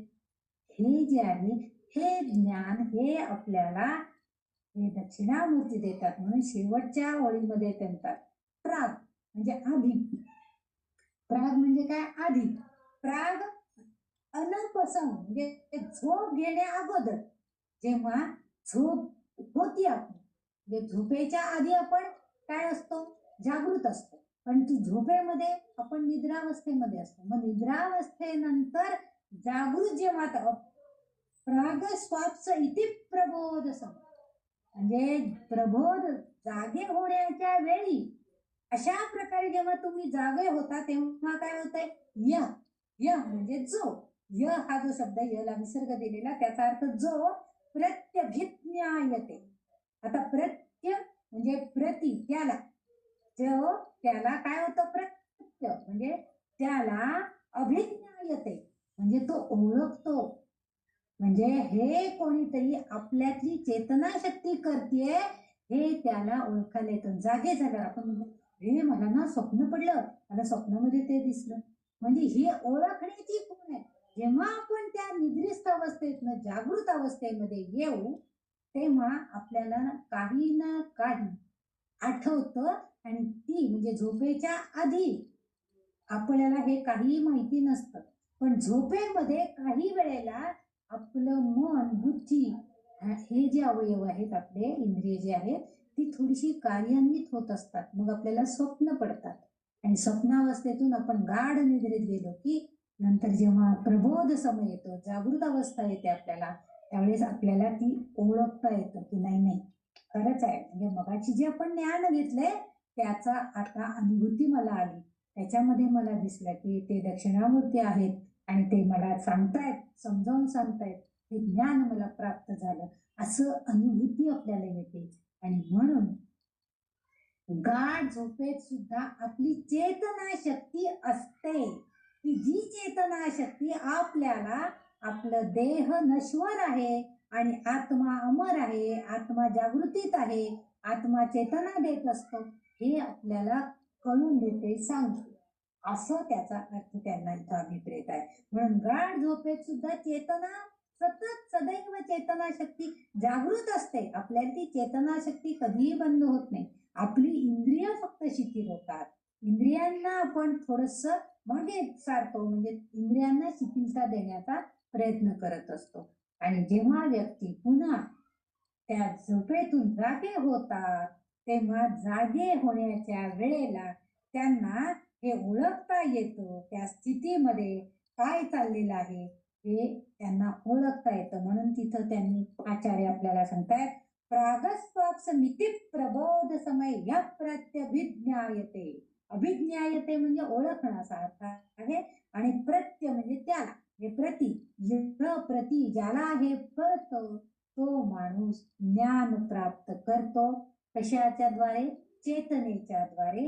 झोपेत सुद्धा ते दक्षिणामूर्ती आपल्याला योग्य मार्गाला नेत असतात, सांगत असतात की हे अशा प्रकारे तुम्ही मार्गक्रमण करा किंवा हे ज्ञान प्राप्त करून घ्या. अन्यथा जसं सूर्यग्रहणाच्या वेळी, चंद्रग्रहणाच्या वेळी ते जसं झाकळून टाकतात, त्यावेळेस पृथ्वीमध्ये आल्यामुळं तो प्रकाश पृथ्वीपर्यंत पोहोचत नाही. मध्ये सूर्य आणि पृथ्वीच्या मध्ये चंद्र येतो किंवा इतर ग्रह येतात आणि मग आपल्याला प्रकाश मिळत नाही, त्यावेळेस आपण अंधारात असतो. तसं आपण अंधारात नसून या दक्षिणामूर्तींमध्ये असणारी चेतना शक्ती जी आहे त्या चेतना शक्तीमध्येच आपण आहोत.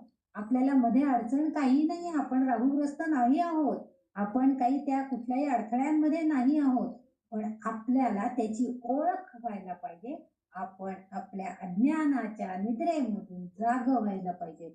आणि हेच या श्लोकामध्ये म्हणजे शुद्ध चेतनाच्या स्वरूपामध्ये राहणारे जे दक्षिणामूर्ती आहेत त्यांच्या कृपेमुळंच आपल्याला ही चेतना जागृती होते. आणि त्याचीच जाणीव आपल्याला आचार्यांनी ह्या श्लोकाद्वारे करून देण्याचा प्रयत्न केलाय. तुम्ही असं समजू नका झोप घेतली म्हणजे झोपेत सगळं गेलं, आता काही नाही येणार नाही, असं नाही. तर गाढ झोपेमध्ये सुद्धा तुमची चेतना शक्ती कार्यान्वित असते.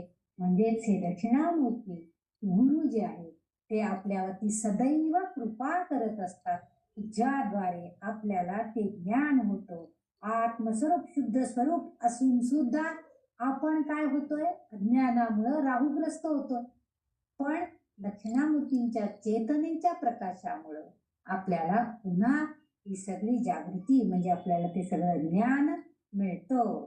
असा अर्थ ह्या अव्यय श्लोकामध्ये असलेला आपल्याला बघायला मिळतो. आता याच्यातल्या कुठल्या शब्दाचा अर्थ जर तुम्हाला कळला नसेल तरी तुम्ही वरच्या श्लोकातला या श्लोकातला आता विचारा, म्हणजे मग मला पुढच्या श्लोकाकडे आणि मी अर्थ पण आपण दाखवणार आहे. तर काही अर्थ असेल तर विचारा, म्हणजे पुढे जाऊया. नाही तर आता 6व्या श्लोकाचा लिहिलेला अर्थ मी वाचून दाखवणार आहे. ह्या श्लोकामध्ये गाढ झोपेत असलेल्या आपल्या मनाची स्थिती कशी असते त्या स्थितीचं वर्णन केलेलं आहे. जेव्हा ग्रहणाच्या वेळी सूर्य किंवा चंद्र दिसत नाही याचा अर्थ असा नाहीये की ते चमकतच नाही, ते चमकत असतात. तसंच गाढ झोपेमध्ये सुद्धा आपल्या जेव्हा इंद्रिय पूर्णपणे मागे घेतलेली असतात, म्हणजे त्यांची कार्यशक्ती थांबवलेली असते, म्हणजे मनाला पूर्ण अंधारात असते, पण तरीही म्हणजे आपलं मन बुद्धी आपण शांत झोपतोय म्हणजे पूर्ण अंधारात आहे, परंतु त्याच्याही पलीकडे मनाचा प्रकाश चालूच असतो, तो जागृत असतो. आणि जेव्हा आपण जागे होतो, जागे झाल्यावर आपल्याला ती ओळखता येते. आणि गाढ झोपेतही त्याची चेतना जागृती होते. आणि गाढ झोपेत शुद्ध चेतनेच्या स्वरूपात आपण राहतो. ते कोणाच्या कृपेमुळं? तर दक्षिणामूर्तींच्या कृपेमुळं. म्हणून अशा त्या गूढ स्वरूप, गुरु स्वरूप असणाऱ्या दक्षिणामूर्तींना माझा नमस्कार. शब्दशः अर्थ जर श्लोकाचा विचार केला तर जे आत्मस्वरूप शुद्ध सत्व स्वस्वरूप असूनही राहूने ग्रासलेल्या सूर्यचंद्राप्रमाणे मायेने आच्छादिले जाते. सुषुप्त काळी म्हणजे गाढ झोपेत सर्व इंद्रियांचा उपसंहार करून म्हणजेच क्रियाशक्ती थांबवून तो गाढ झोपेत होतो. आणि जागा झाल्यावर मी झोपले होतो याची जाणीव त्याला होते. ही ओळख त्याला होते, ही प्रत्यभिन्न भिन्नता त्याला येते. ती केवळ आणि केवळ त्या दक्षिणामूर्ती गुरु स्वरूप असणाऱ्या त्यांच्या कृपेनच ही जाणीव त्या साधकाला होत असते. अशा त्या गुरुस्वरूप भगवान दक्षिणामूर्तींना माझा नमस्कार असो, असा अर्थ या श्लोकाचा आपल्याला इथं बघायला मिळतो. आपण पुढच्या श्लोकाकडे जाणार आहोत.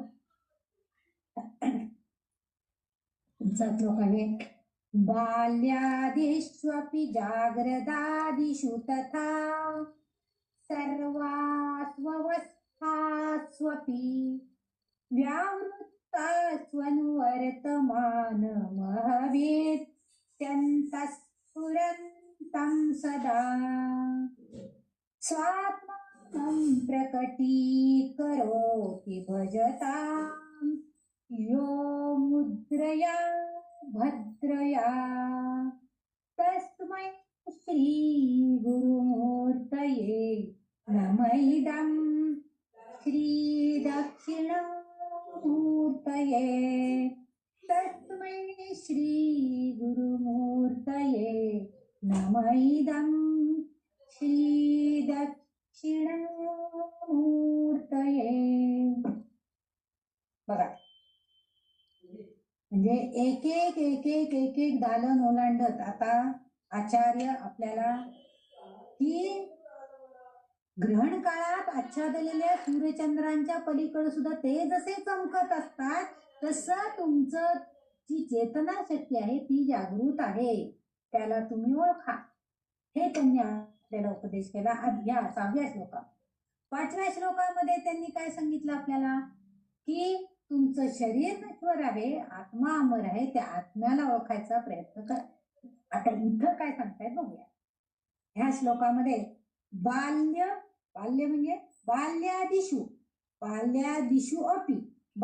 अपि म्हणजे बाल्यादिषु म्हणजे बालपण, लहान बालक असा अर्थ नसता बालपण. बाल्यादिष्वपि दिशु अपि असा अर्थ आहे, म्हणजे आपलं बालपण. जागृदादिषु तथा. आता जागृदा म्हणजे जागृत म्हणजे जागृत अवस्था, म्हणजे जसं बालपण तसं जागृत अवस्था.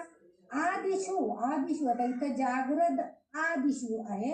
आदिशु म्हणजे इत्यादी असा अर्थ आहे. इत्यादी तथा म्हणजे बालपण, जागृत अवस्था इत्यादी. तथा तसं सर्वास्वस्थास्वपि. आता इथं सर्वसु म्हणजे सर्व, अवस्थासु म्हणजे अवस्था. आपल्या अवस्था म्हणजे एक अवस्था असते, म्हणजे आपल्या अनुभवाच्या अवस्था. म्हणजे जसं आता आपण जीवन जगत असताना आपण बघतो बाल्यावस्था असते, तरुणावस्था असते, म्हातारपण असतं, या सगळ्या आपल्या अवस्थाच आहे. सृष्टीतल्या अवस्था बघायचं झालं तर सकाळी कसं असतं, सकाळचा रम्य, सकाळची वेळ, दुपारची वेळ, सायंकाळची वेळ, रात्रीची वेळ, ह्या आपल्या सृष्टीतल्या या दिनक्रमामधल्या अवस्था. ह्या सगळ्या अवस्थांचे अनुभव आपल्याला, अनुभवाच्या अवस्थासू म्हणजे अनुभवाच्या अवस्था आहेत या सगळ्या. तर आपल्या शरीराच्या बाबतीमध्ये विचार केला तर बालपण, तरुणपण, वृद्धावस्था, ह्या ज्या अवस्था आहेत त्या सगळ्यांचा अनुभव. व्यावृत्तासु बघा, व्यावृत्ता. आता व्यावृत्ता इथं याचा अर्थ असा आहे, व्यावृत्तासु म्हणजे अनुभवाच्या भिन्न अवस्था. आणि पुढं जे आहे त्याला पण त्यांनी म्हटले अनुवर्तमान असा शब्द आहे. स्वावृता स्वनु स्व स्वावृता सु अनुवर्तमान, त्या 3 शब्द जे आहे स्वावृत्ता स्वनु वर्तमान हे 3 शब्द आहेत. त्याच्यामध्ये स्वावृत्तासु म्हणजे अनुभवाच्या, व्यावृत्तासु म्हणजे अनुभवाच्या भिन्न अवस्था, अनुवर्तमान त्याचा पुढचा शब्द जो आहे त्याचा फोड करून आपण अनुवर्तमान म्हणजे कायम. वर्तमान, आता वर्तमान म्हणजे काय, सद्यस्थिती. आपण त्याला वर्तमान म्हणजे सद्यस्थिती म्हणतो. म्हणजे सद्यस्थितीमध्ये जे काय आहे त्या अनुभवाच्या भिन्न अवस्था असतात प्रत्येकाच्या.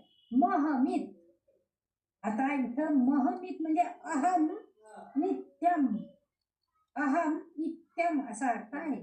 अहम म्हणजे मी आणि अशा प्रकारे इति, अहमिति अंतःस्फुरंतम सदा म्हणजे आपल्या अंतःकरणामध्ये, आपल्या मनामध्ये सदैव स्फुरतम सदा काय करत असतात, तर नेहमीच चेतनेसह असतात. स्फुरंतम, स्फुरण म्हणजे चेतना. म्हणजे ह्या ज्या अवस्था आहेत ह्या सगळ्या सदैव चेतनेसह असतात. आता इथं म्हणजे आपल्या जीवनामधल्या बालपण, तरुणपणा, वृद्धावस्था ह्या जशा अवस्था आहेत, म्हणजे तसंच झोपेमधल्या झोपणं म्हणजे निद्रा, स्वप्न आणि जागृती ह्या झोपेमधल्या अवस्था आहेत. ह्या सगळ्या सर्वात अवस्था स्वपी या सगळ्या कशा आहेत, तर ह्या अनुभवाच्या भिन्न अवस्था आहेत. म्हणजे झोपल्यावरच आपल्याला स्वप्न आणि सुषुप्ती वगैरे कळणार आहे, गाढ निद्रा कळणार आहे. हे तसंच आपण लहान असतानाच एकदम मोठेपणाच्या अवस्थेचा अनुभव घेऊ शकू का, नाही. लहान आहे तर लहान बाळासारखंच आपल्याला वागावं लागणार आहे.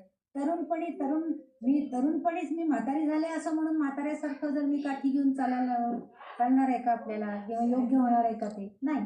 म्हणजे त्या अवस्थेनुसार आपण अनुभव घ्यायचे त्या स्थितीमध्ये. म्हणजे वर्तमानामध्ये म्हणजे आता लहानपण आहे, लहानपण आपलं हळूहळू जातं, बालपण संपत जातं, मग आपण तरुणपणामध्ये येतो. म्हणजे त्या वर्तमान स्थितीमध्ये आपण तरुण असतो, मग नंतरच्या वर्तमान स्थितीमध्ये आपण म्हातारं झालं, वृद्धावस्था येते. ह्या सगळ्याच महमित अंतःस्फुरंतम सदा म्हणजे हे जे सगळं आहे हे अंतःकरणामध्ये, मनामध्ये आपण प्रकट करत असतो. हे आपल्याला नेहमी मनामध्ये माहित. आता आपण तरुण झालं की मग आपण आपोआप तरुण सुलभ भावना असतात, तारुण्य सुलभ भावना आहेत त्या आपल्याला येतात. मग ती आपण काही चांगले विचार करायला बघतो, आपले ध्येय वाढवायला बघतो, किंवा ध्येयाप्रत जाण्यासाठी प्रयत्न करतो.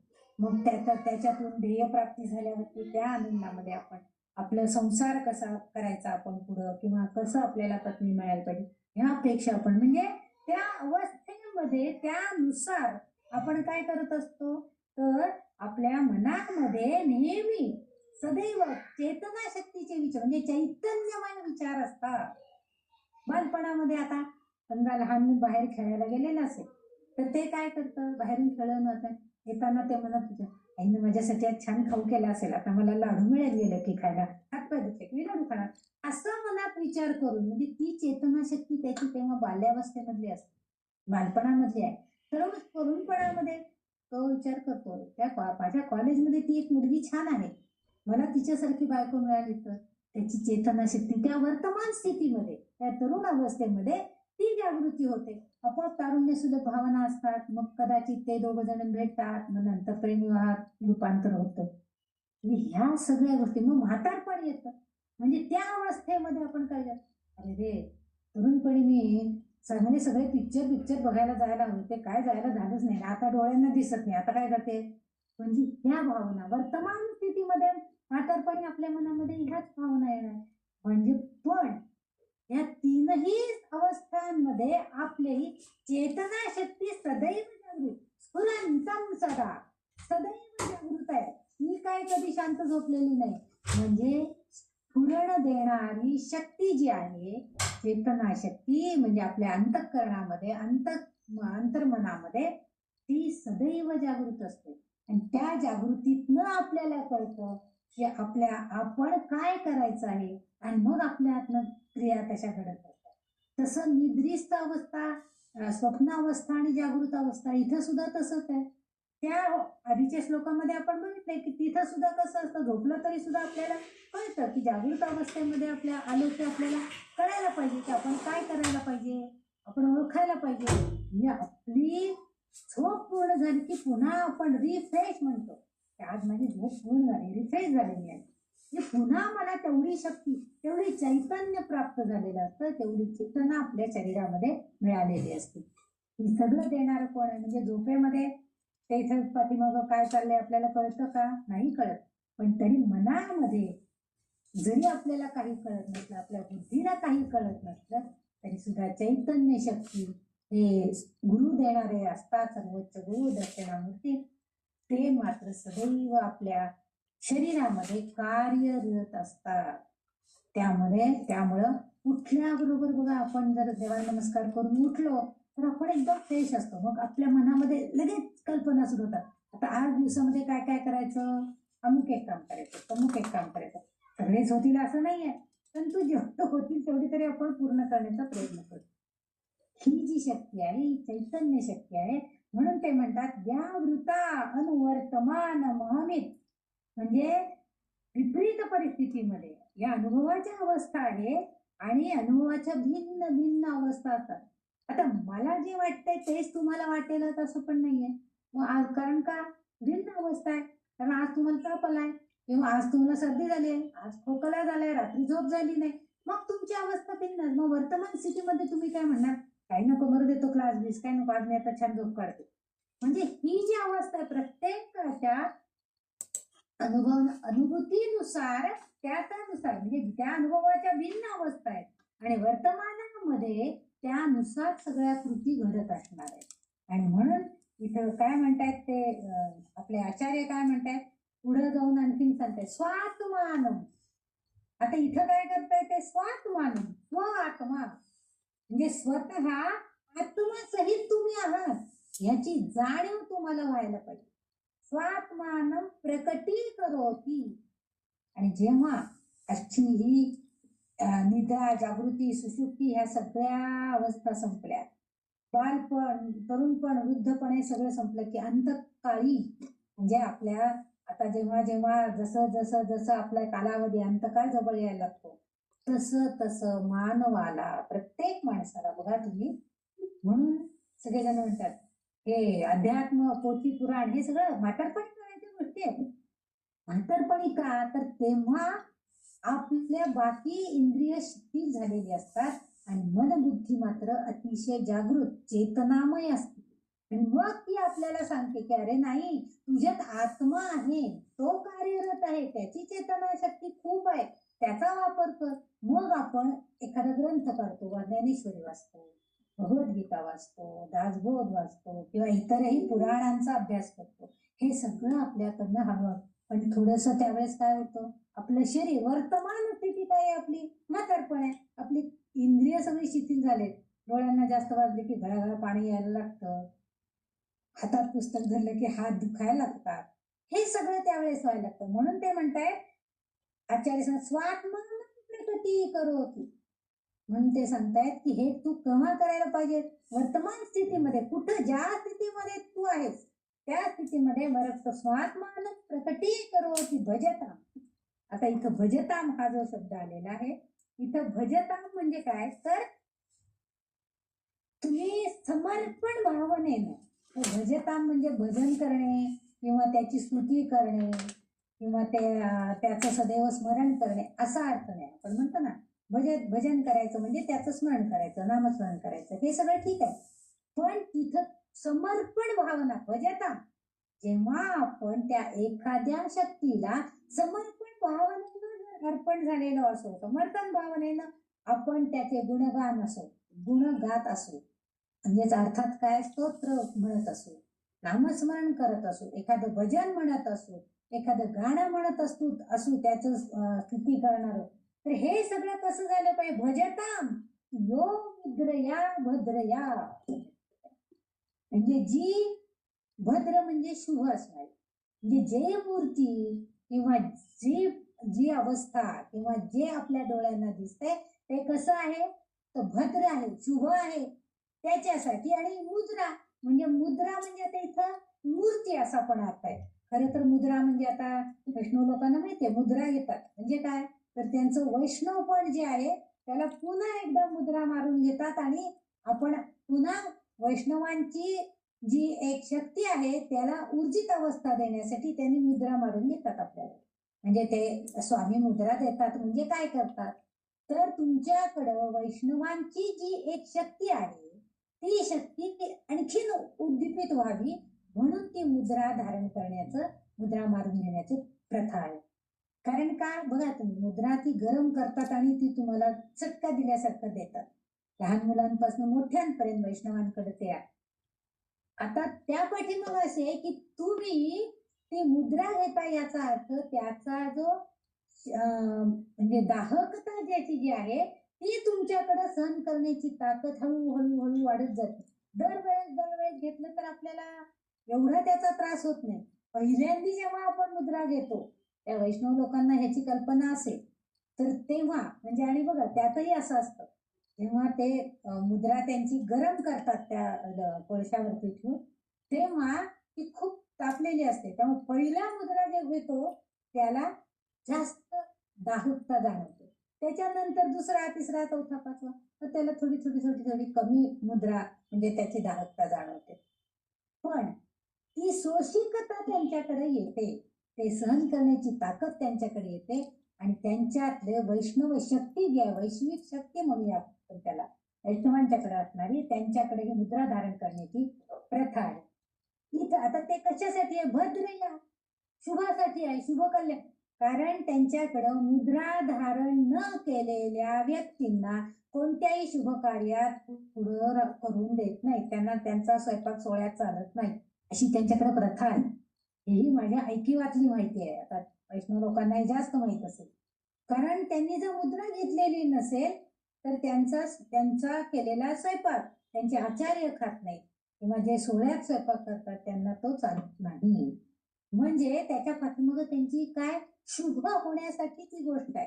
म्हणून इथं आपल्याला आचार्य सांगतायत स्वात्मान प्रकटी करो, म्हणजे तुम्ही स्वतःच्या आत्म्याला प्रकटीकरण करा, स्वतःच्या आत्म्याला दाखवायचा प्रयत्न करा की आत्मा माझ्यामध्ये आहे याची जाणीव करून घ्या आणि मग तुम्ही काय करा, भजताम.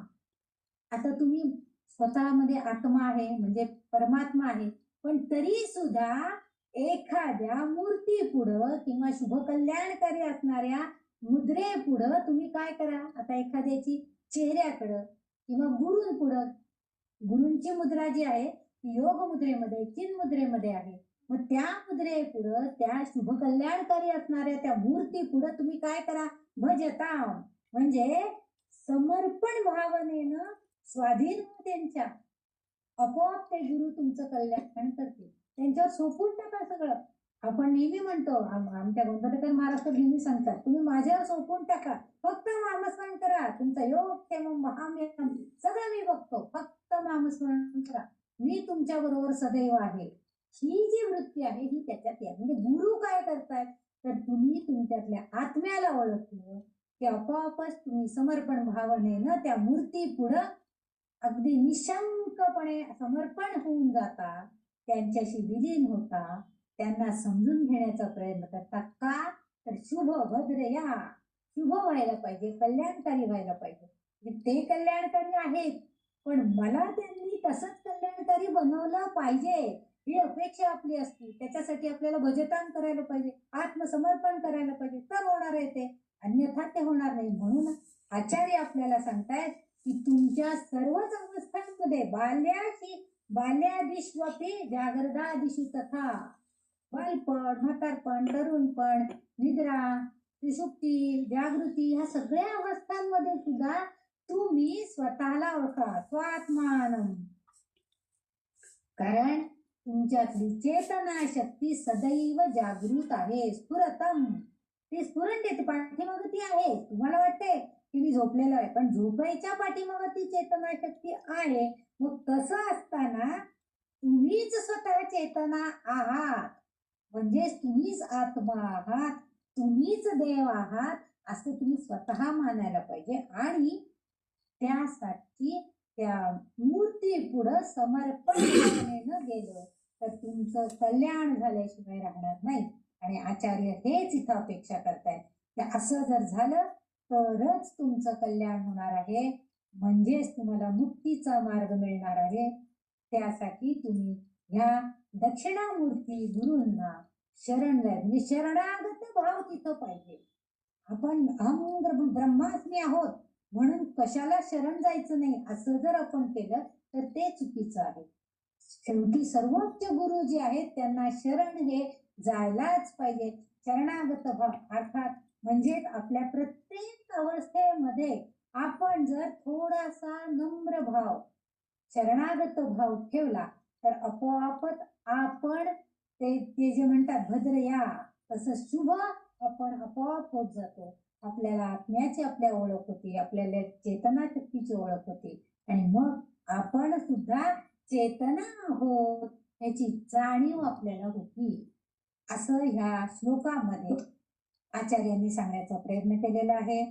आणि आपण सुद्धा त्याची जाणीव करून घ्यायची की अरे मी आता म्हातारे झाले म्हणून काय झालं, माझ्या चेतना आहे, मी अजून थोडंफार करू शकते, ठीक आहे, माझे हात दुखतील पण मी अँड्रॉइड वरती लावून ऐकू शकते, माझे कान शाबूत आहेत, अजून डोळ्यांना त्रास होतोय वाचायला. म्हणजे आहे त्या परिस्थितीमध्ये आपल्याला त्या स्थितीचा त्या अनुभवाचा उपयोग करून घ्यायचा आहे आणि आपल्याला आपली चेतना शक्ती ओळखायची आहे आणि त्यातून पुढे जायचंय आणि तिथं भजतान करून समर्पण करून आपण आपलं स्वतःच कल्याण करण्यासाठी त्या मूर्ती पुढे समर्पण करून टाकायचंय.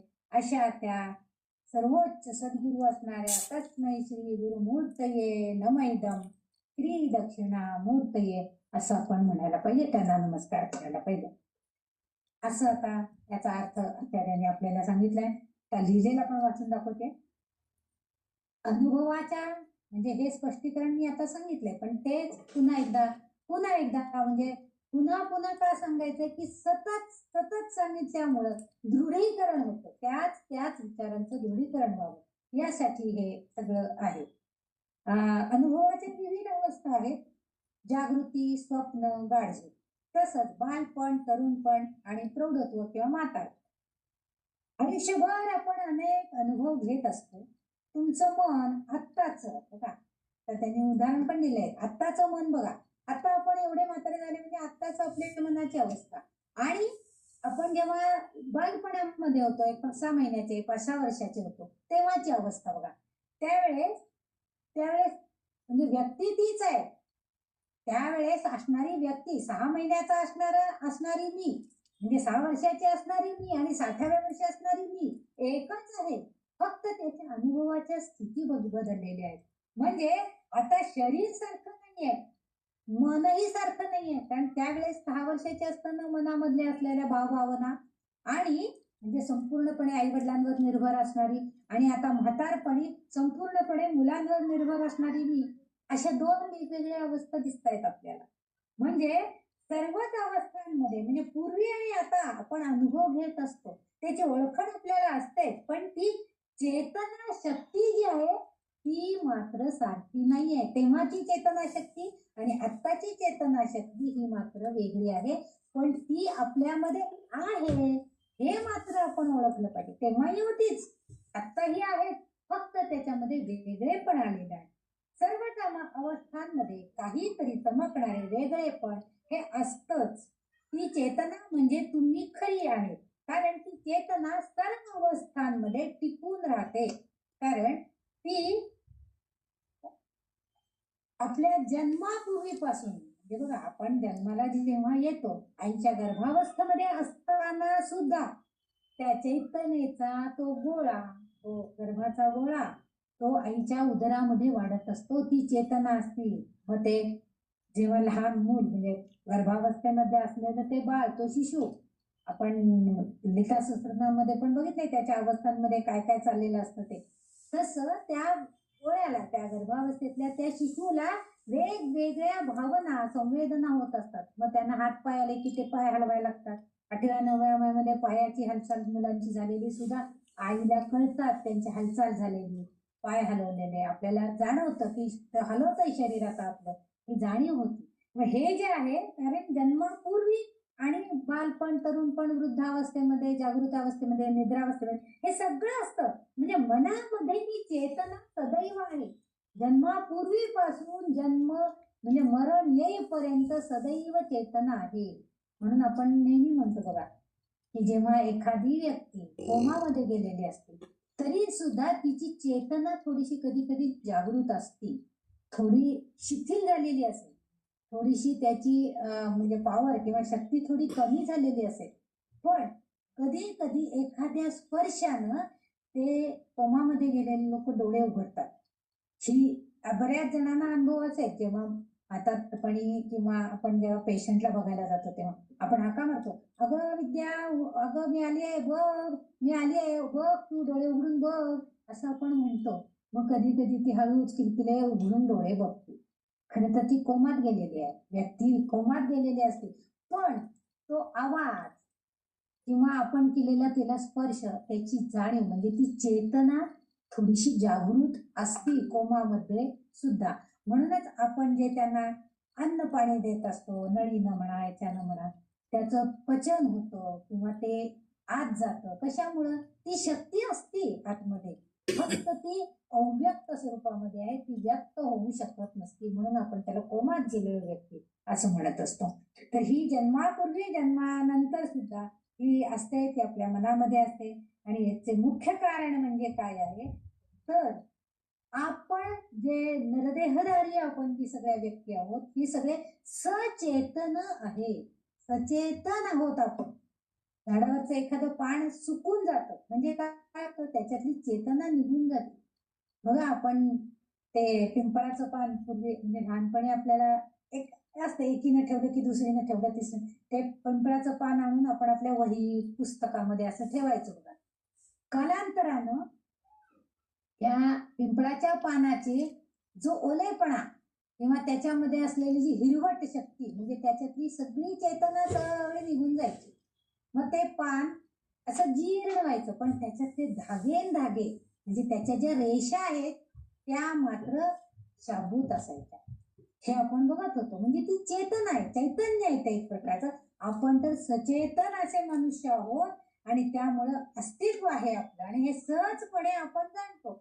आपल्याला माहिती आहे आपण चेतन आहोत, आपण सचेतन आहोत, आपण सजीव आहोत, जिवंत आहोत, याचा अर्थ आपल्याकडे चेतना आहे. आणि ही चेतना स्वयंस्थापित आहे, ती स्वतः प्रकट करणारी आहे, कारण तुम्ही स्वतः अस्तित्वात आहात. आता सद्य परिस्थितीमध्ये वर्तमान स्थितीमध्ये आपण काय करतो, मी आहे, मग मी ते दाखवते सगळ्यांना की मी आहे, बघा मी छान साडी नेसले, दाखवलं स्वतःची स्वअस्तित्व आपण दाखवत असतो, स्वयंपणे दाखवत असतो. म्हणजे प्रगट करणारी ही ती शक्ती आहे, ती तुम्ही स्वतःचं अस्तित्व दाखवण्यासाठी. कारण हे स्वयंरूप म्हणजे ते आत्म्यासहित चेतनेचं जे स्वयंरूप आहे ते प्रगट आहे. आणि हे तार्किक दृष्ट्या आपण म्हणतो मी आहे, पण ते आपल्यामुळे नसतं, तर ते कशामुळे साध्य होतं, तर आपल्यातल्या चेतना शक्तीमुळं. ती चेतना शक्ती संपलं की संपलं, आपण मृतप्राय घोषित आपल्याला केलं जाईल. पण आपल्यामध्ये ती चेतना आहे. आपण स्वतः काय स्वयं मी आहे, मी केलं, माझं झालं असं जे म्हणतो तसं नाहीये. तर तार्किक दृष्ट्या आपण मी आहे, माझं अस्तित्व आहे असं म्हणत राहतो, परंतु प्रत्यक्षामध्ये मात्र ती चेतना शक्ती आहे. आणि म्हणून कारण ती शक्ती आहे म्हणून विचारांचं उत्पादन बघा आपल्या मनामध्ये सतत एक मिनिट तरी तुम्ही विचारहीन राहून दाखवा बरं. आता तुम्ही इथं बसले तरी सुद्धा विचार डोक्यात वेगवेगळे हे पण असतील, काही असं सांगतायत, काही तसं सांगतायत, पण वेगवेगळे विचारांचे भेंडोळे आपल्या डोक्यामध्ये असंख्य असतात, कितीतरी असतात. असं म्हणजे निर्विचार असं मन, निर्विकल्प असं मन आपलं राहू शकत नाही. असंख्य विचार येत असतात आणि समोरची परिस्थिती बघितल्यावर तर आपल्या विचारांचे आणखीनच गुंते होत जातात, आणखीनच विचार आपल्या मनात येत असतात. पण तुम्ही कोण आहात? आता इथं जे आहे हे मुद्दाम मी वाचून दाखवायचं का करते, तर इथं तुम्ही कोण आहात, आपण जे आत्मबोध जे शिकलो एक श्लोकी आत्मबोध, त्याच्यामध्ये तुम्ही कोण आहात, आत्मा काय आहे हे सांगा ना. गुरु महाराज म्हणाले हे सांगा. आचार्यांना तेव्हा शिष्याने प्रश्न विचारला की हा काय आत्मा कोण आहे सांगा तरी मला. असा प्रश्न विचारल्यावर आचार्यांनी पुन्हा त्याच्यावरची त्यालाच प्रश्नांचा भडीमार केला आणि त्याच्याकडच्या उत्तरातूनच आपल्याला आत्म्याचा बोध करून दिलेला आहे. तत्वमसी तूच आहेस, अहम ब्रह्मात्म्य आहे, तूच तो आहे. तो म्हणला मी प्रकाश आहे, माझ्याच प्रकाशानं मला अंतःचक्षुने हे सगळं दिसतंय. मग शेवटी गुरुंनी सांगितलं की बरोबर आहे, तू जे म्हणतोयस ना की सूर्य आहे, चंद्र आहे, दिवा आहे, सगळे प्रकाश देत आहेत, हे सगळे नसले तर माझ्या डोळ्यांनी मी प्रकाश कुठला बघतो, अंतःचक्षुनं. हे जे सगळं आचार्यांनी सांगितलंय ते इथं त्यांना अपेक्षित आहे. विचारांचं जे आहे, पण तुम्ही कोण आहात याचं मूलभूत सत्य ते तुम्ही म्हणजे अहम, म्हणजे तुमचा आत्मा आहे हे तुम्ही ओळखा. तुमची चेतना ही तुम्हाला स्वतःला प्रगट करते. तुमची चेतना वास्तवाशी एकरूप होते. म्हणजे आता कशी आमच्यातली माझ्यातली चेतना आहे ती माझ्याशी एकरूप झाली की मग मी संध्या आहे असं ती तुमच्या पुढे प्रगट करू शकते. दुसऱ्या कोणाशी ती चेतना एकरूप झाली, तुमच्यामधली चेतना तुमच्यामध्ये जागृत झाली, नाही ही शोभा आहे असं आपण म्हणतो. म्हणजे ती वास्तवाशी एकरूप होती.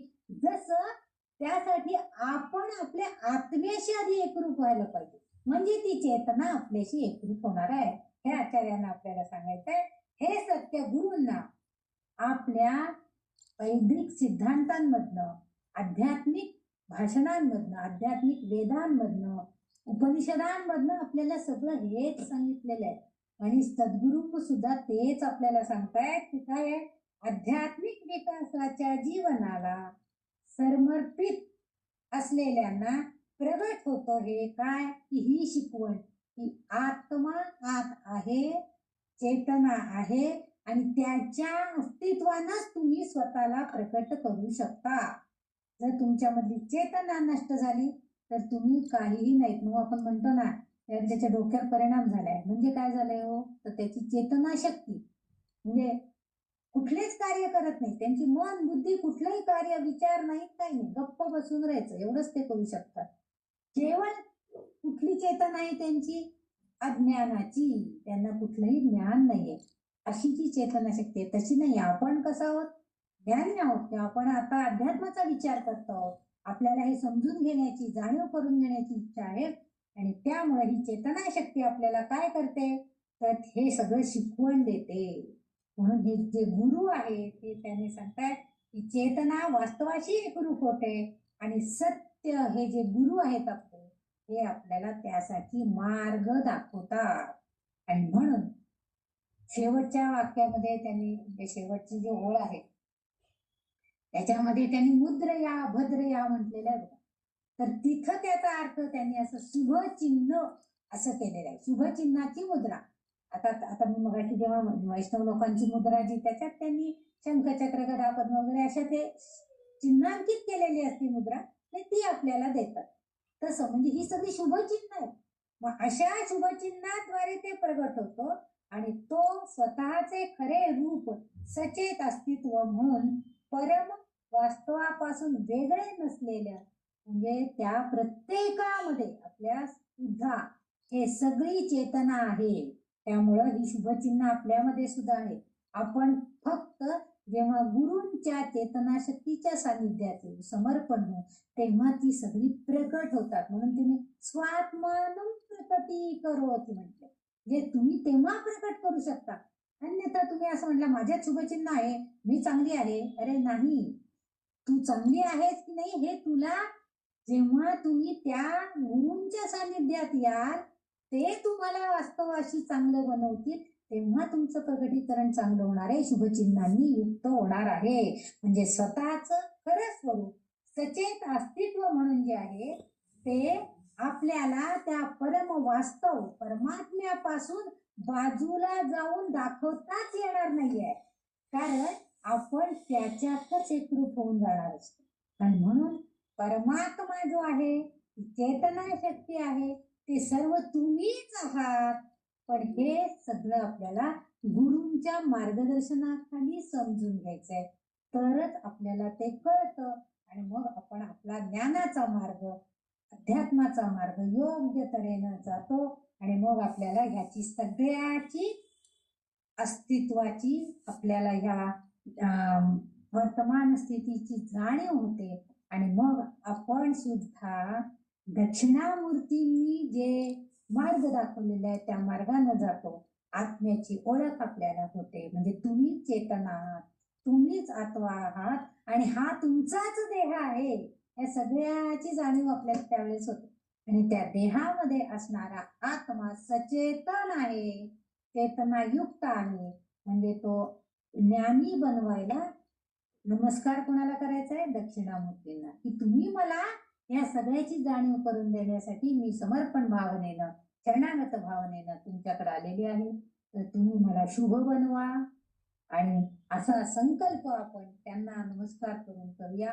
आणि इथं तस्मै श्री गुरुमूर्तये नमैदं श्री दक्षिणामूर्तये असं म्हणूया आणि त्यांच्या पायांशी आपण शरणागत भावनेनं हीच अपेक्षा करूया की तुम्ही सुद्धा आम्हाला आमच्या आत्म्याची ओळख करून द्या आणि ते ज्ञान, त्या पराशक्तीच्या पलीकडचं ज्ञान आम्हाला सुद्धा प्राप्त होऊ दे. अशा तऱ्हेचं ह्या 7व्या श्लोकापर्यंत आपण आलेलो आहोत. तर आज आपण इथंच थांबूया आणि राहिलेले 3 श्लोक उद्या घेण्याचा प्रयत्न करूया.